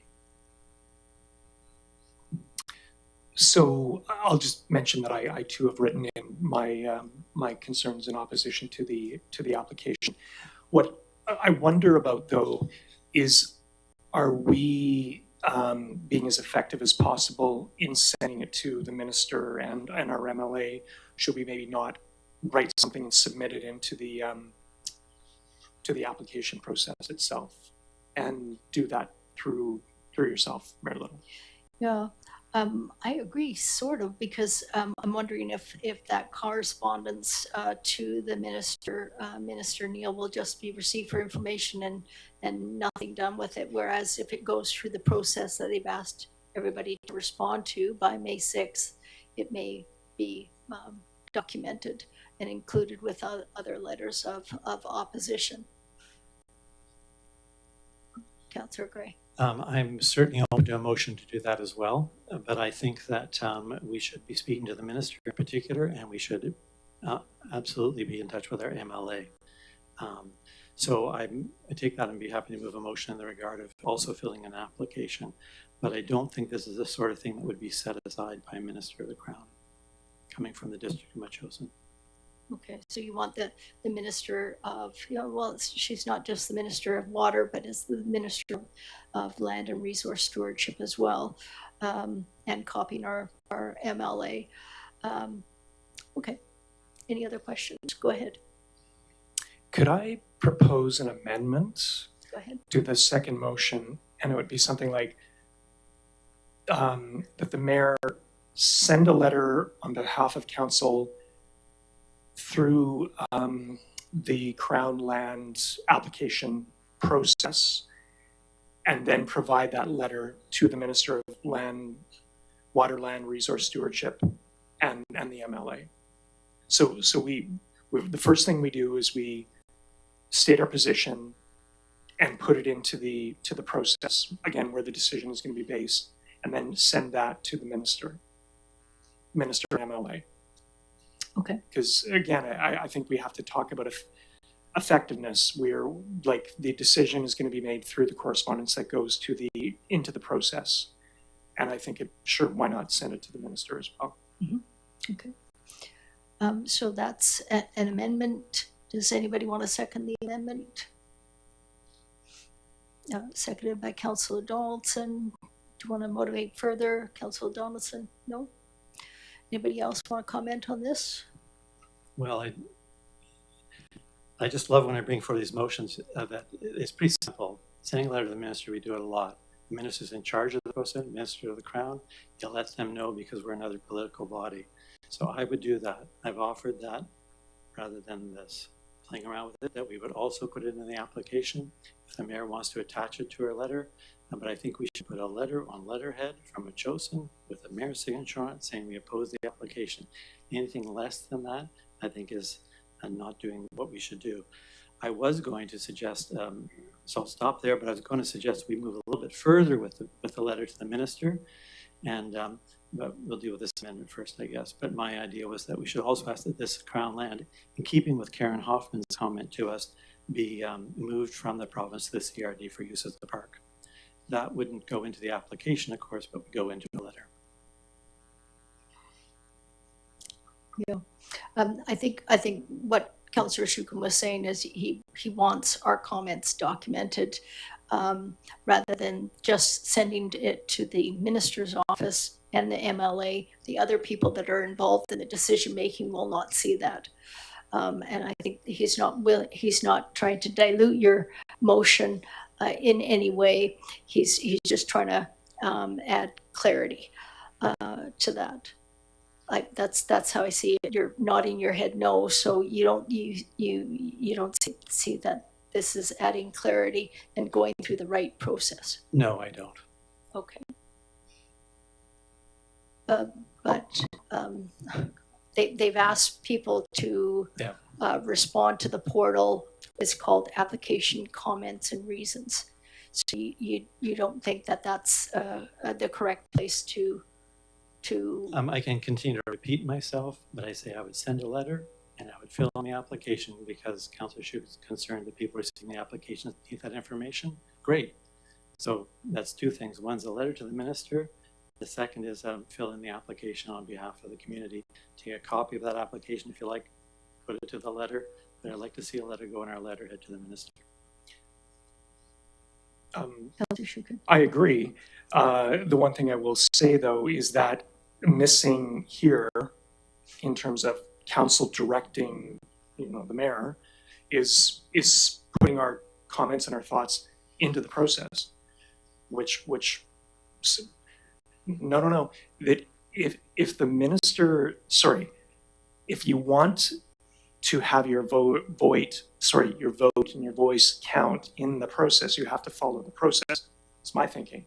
We can do that and also send it directly to the minister. So I'm supporting what you've asked here, Councillor Gray, but I'm also asking that we get this thing into the process. So yeah, I agree. I think it needs to go where it's going to be having the most impact, and that would be through the application comments and reasons. I have no problem writing a letter to the minister as well, so she knows that we have these concerns. Certainly, Director Wickham, the director for the Wandafuka area, where this is in East Souk, where this is Metchosin. He has strongly opposed that, as did the CRD itself. So the amendment that is on the floor is to also send the comments through the portal, through the applications, comments, and reasons for decision portal. That's the Maybe I need amendment? that motion read again to me. I'm not clear. Okay. The motion again, Councillor Shukin. So this is an amendment to the first part, and it would be something to the effect of that the mayor send a letter on behalf of council through the BC Lands portal related to this application.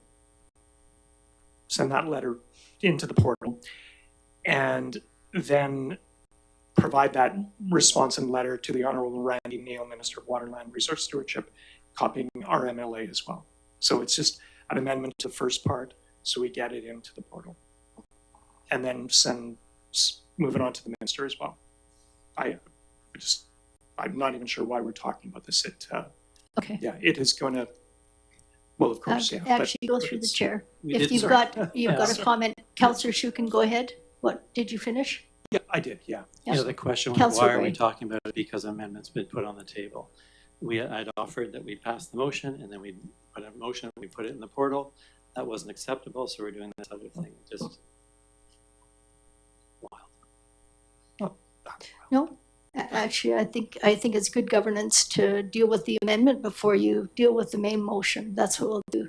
So the amendment as proposed, I'll call the question. All in favor? Opposed? Councillor Gray. Okay, so the main motion, that council write a letter on behalf of council, that they will be copied on that letter of opposition to the Crown Land Commercial General Use application in East Souk.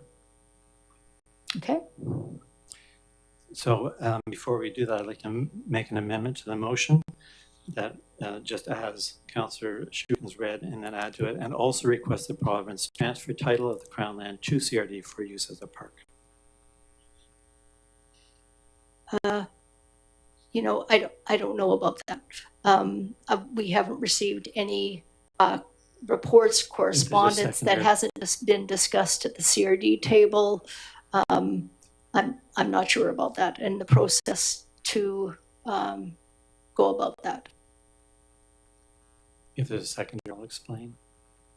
Do I have a seconder? I'll second for discussion. Yeah, Councillor Donaldson, second.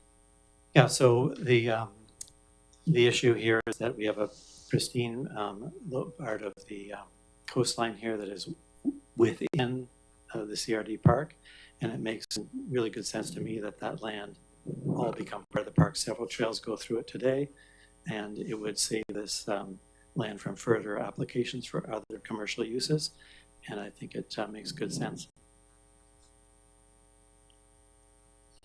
Councillor Donaldson first, since you seconded the motion. Yeah, I don't know how far it would go, but I don't think there's anything wrong with suggesting that option. What we are looking at is, I believe, we're even in the first one, we're encouraging people to have input to remain the way it is, and it may stay that way. It doesn't hurt to suggest maybe it becomes a CRD park or whatever. Will somebody else be doing it ahead of us? I don't know. So these are some options. I think everybody agrees that we would like to see it stay pristine. Mm-hmm. I'm not sure if Councillor Gray, maybe you could suggest, or explain to me, are you asking for it to be rezoned to be something different than what it is, that maybe it just stays more as East Souk Park is? Just as the motions would read, transfer title of the Crown land to the CRD for use as the park. Okay, thank you. Councillor Shukin? I think this would be a fine addition to the letter, so I'm in support. Okay.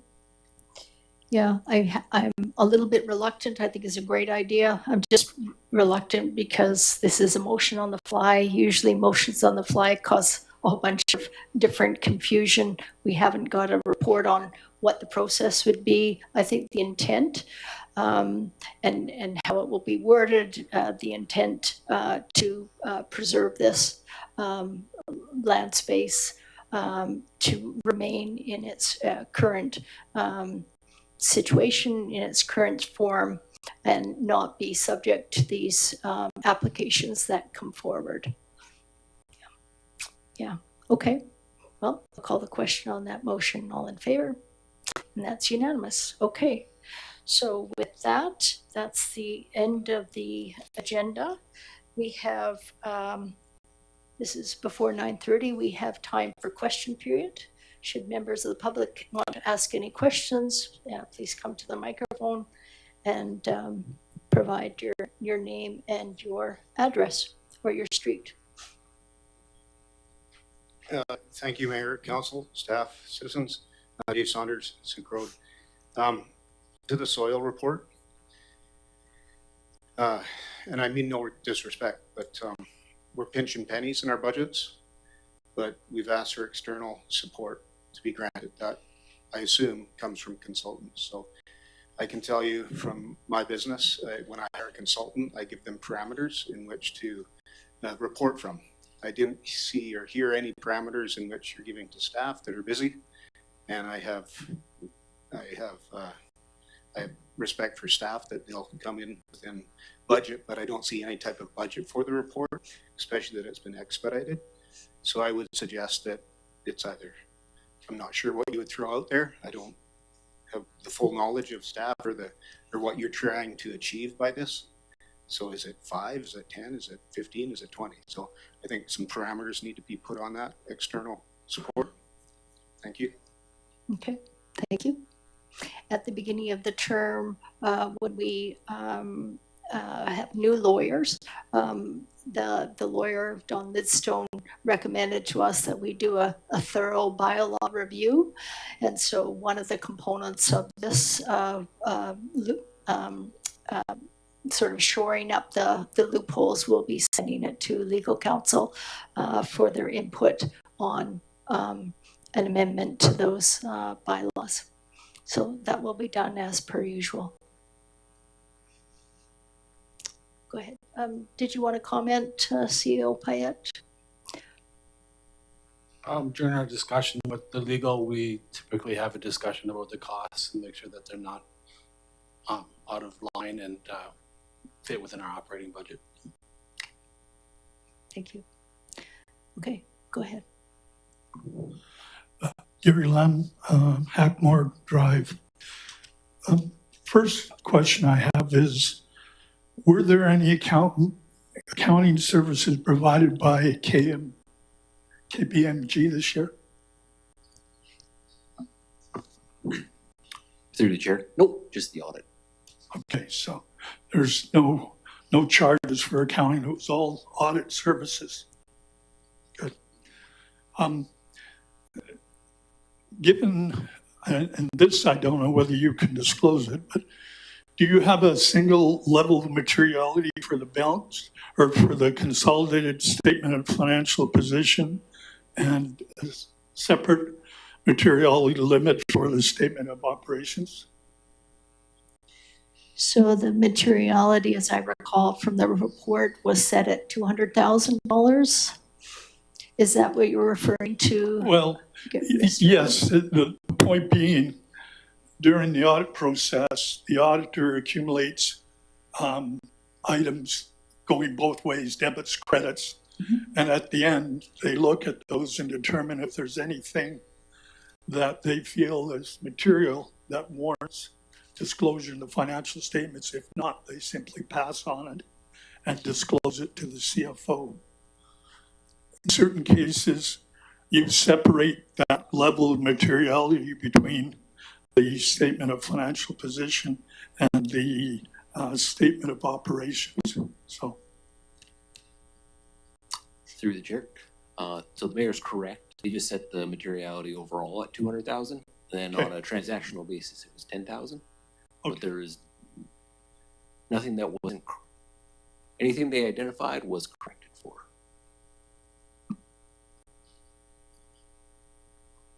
okay, the final question is to council. Have these draft statements presented by KPMG? CFO, have they been approved by council?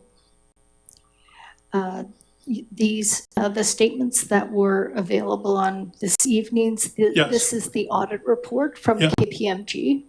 So this Well, was, no, the financial statements, not the audit reports. okay, I'm talking about the financial statements that were attached to the draft audit report.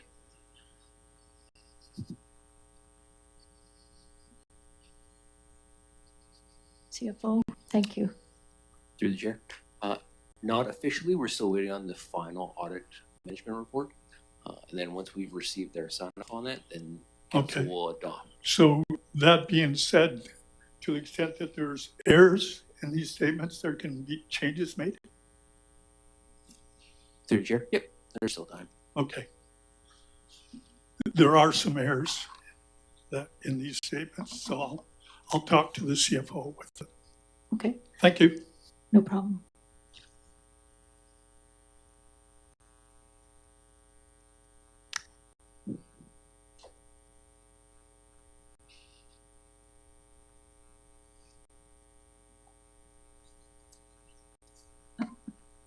Technology. Jennifer Burgess, Duke Road. I had questions, and a lot of them, so are probably not questions, they're just comments, so I maybe should just save my comments. Bylaw 719. Speak quickly. Can't hear me. I better speak louder. So, Bylaw 719, can you give us a percentage for all the people who might be online wondering what the actual percentage is that we're voting on, the tax rate? CFO Creek, if you could give the percentage and then the actual figure. Through the chair. So the total tax increase for the district from Metchosin's portion of the bill is 9.92%. Working out to about $143 per average residential property. So $143 or $12.50 per month per average household. Thank you. That was one of my questions. A couple of other questions quickly.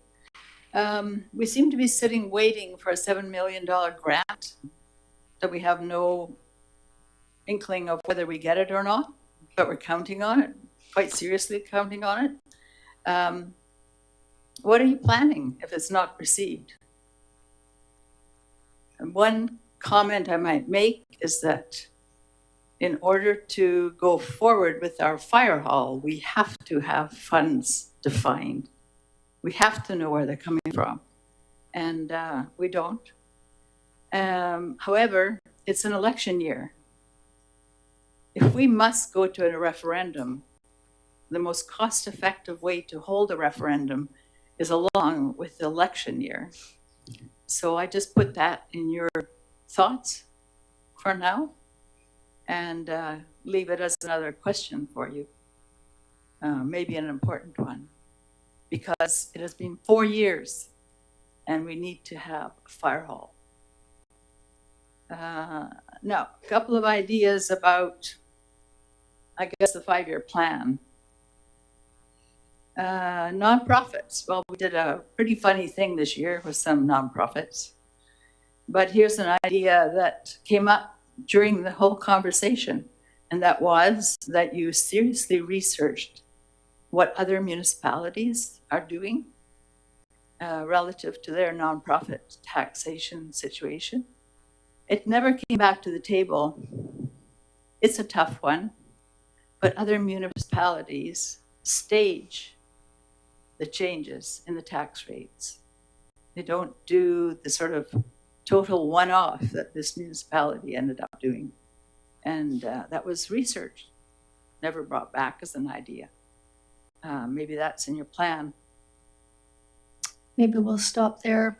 CFO Creek, I know that you had looked at some of the other districts, the way that District of Souk, for instance, capped their permissive tax exemptions at a certain percentages.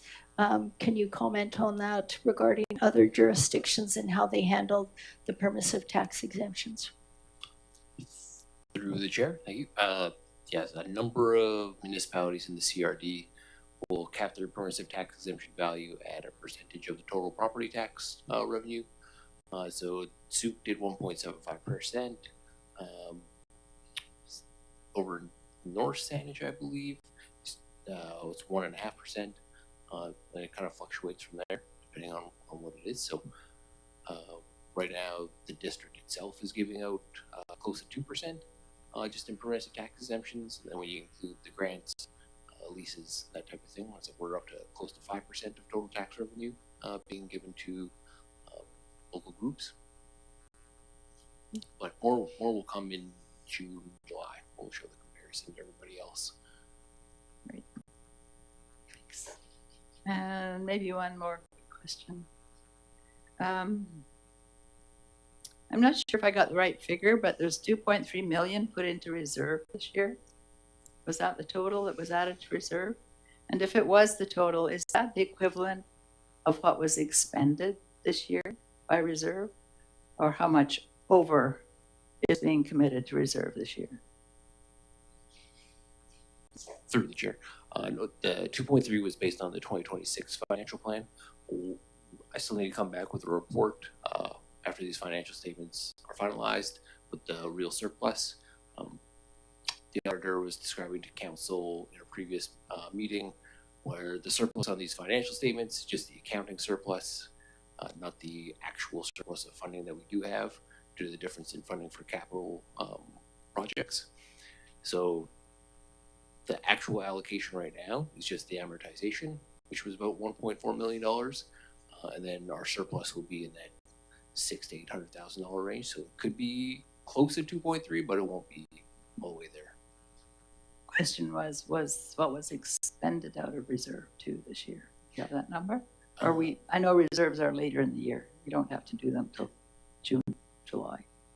Nope. So out of reserve this year would have been just under 900,000. Was withdrawn. Yeah. Okay. Thank you. All right. I'll probably leave it at that. Thank you. Thank you for your questions. Councillor Shukin. If I can also just address Ms. Burgess's question. So in terms of the fire hall, so we're aiming to not sit still on the fire hall. And I forget when it was several months ago that we passed a motion directing our staff to do three things: to help fund us resources so we can do a needs assessment, and also look at options as well and do some scenario planning. So I'm hoping that the process for looking at those three things, we see those, I've used the word expeditiously a number of times tonight, but hopefully soon. We'll be watching. Thank you. Great, so will we, yes. Art Brendan, Chapel Heights Drive. I have a question for Councillor Shukin. As representative for the former school site, what do you consider to be a reasonable time frame for the process to make a decision on the sign, well, a sign, and a name for the school site? The process of going through this. Yeah. I don't think I'm so much the representative of the school site. I'm the MACA rep and the Metchosin Seniors Association rep. I did a report on the school site, so I mean, I've got, yeah. But to your point, the thing, again, that I heard from Councillor Donaldson is there's a good rationale for the sign and the name. It just needs to be shared. So what I would do is I would do a 2-pager, providing that rationale, the drawing of the sign, and I would send it to those who have a stake in the school. I'd also post it on the website, and I would allow for several weeks to provide comment and input, for people to provide comment and input. So again, and the important thing around all of this is the game. I hate this word in a way, but it does work. You socialize the concept that you're actually trying to convey. So right now it is just a discussion at the table and in this room. I have discussed it with several stakeholders who were lukewarm to the idea, but they weren't opposed to it. But again, some of that I think really does need to happen. But to your question, I would give it 6 weeks. Well, Thank you for that. The reason I'm asking this is I just didn't want to see yet another delay, because I witnessed 2 years of back and forth and, articles in the Muse and solicitations for more commentary. And it hasn't, I'm gonna be honest, it really hasn't gone anywhere. And I'm not talking about, I am talking about a sign and a name and identification. I think it's a transportation issue, for starters. It's also an identification or branding, some people say, for the community. And the use of the site, the commercial aspects of the site, but also the goods and services aspects of the site. And I think we're not helping, the community, if they're not involved, are not helping making these things a reality. And that's why I asked you, because you're the most knowledgeable. Well, you're on site quite often, and Sherry was before that. So thank you for your answer. Does anybody else have any questions? Oh, sorry, go ahead, Councillor Shukin. Did Mr. Brendan, if I can ask through you, did he do the drawing of the sign? Yes, he did. Oh, nice drawing, Mr. Brendan. Oh, yes. You want to come to the microphone? Art, did you have an additional comment? Well, I have a lot of thoughts. They're primarily on the idea of wayfinding, and they're very contemporary. And I think that people think of a sign as it's just giving information, but signs are their identification, they're informational, and they're directional. Their accessibility. What I'm really aiming at is one that is linked to Google Maps, one that gives information through your smartphone, and that's wayfinding. Wayfinding is a QR code, the quick response code, where the information, you can book the gym on the QR code if it's on the sign, and people can stop and use their phones, find out what's open, when it's open, information, book appointments, find out what's going on with senior center. My idea is that everybody would be listed on the sign as goods and services, and then there would be one for events, which would obviously change monthly or bi-monthly, whatever we want it to have. So I think it's more than just, from my point of view, it's more than just, oh, well, we're going to stick a sign on the side of the road. If you've been through, probably all driven through Colwood, and we've seen the new CRD signs for the parks and trails as well. They're very effective because there's a consistency and a continuity in their signage. And that on their road signs, Colwood's done a really good job. They've really identified all the things that they find are important in their community for people to get around. And this is why I'm relating it to transportation, not just the site itself. The site itself, you can name whatever. I don't have a strong opinion on the naming of the site, but I do have a strong feeling about getting it done and getting it identified for the public to know what is there. Because I do get, like you probably do here, I get a lot of people asking me, well, who's doing what where and when's it happening? So the who, what, where, and when would be identified through that sign. And this is a technology that we all travel by. We have the Google Maps in our car, we have the smartphones. QR codes have been around since 1994, smartphones since 2007, and all that technology has come to us, easy to use. Most of us use it all the time without thinking, and that sign should incorporate those features into it. That's why my proposal is more than just simply a structure with a bunch of names on it. I think it has the potential to be a lot more than that, to be into the 21st century. And I designed the sign so they can be changed. So if things change, the sign can be changed as well without a lot of expense. So the actual structure of the sign matches with the other, the bike stand and the bus shelter as well. There's a cohesiveness of the design itself that fits into the village plan. Actually, there is an actual official village map and plan for the colors and identifiers. Anyway, I don't want to go on. So, Mr. Brennan, So each particular sign that can be inserted and removed, that each one will have an attached QR code. So Yes. if it's listed Metchosin preschool, the QR code would be there. Yeah. Yeah. Yeah. Okay. And if you don't have a QR code, you can download the QR codes. There's instructions how to have one and how to make one. I think now it's essential that more information be available. And the QR codes are brilliant because they don't take up a lot of space. You don't have to explain long, open 3 hours here or we're not in or whatever. The QR code can do all that for you and you can book through it. It just makes things a lot easier. And it also, when it's linked to Google Maps, it really, you've got everything on your phone ready there for you. And you know when you've arrived on the site. And then inside the facility can be the other identifiers of room numbers and the details of where people are. But you've got that, and it's on this road beside the parking lot. So, okay. Thank you. Thank you for that information. Okay, any other questions from the public at this time? Seeing no other questions, I'm going to ask for a motion to adjourn. Moved by Councillor Shukin, seconded by Councillor Donaldson. All in favor, opposed, carried. Thank you. Thank you, everybody, for attending.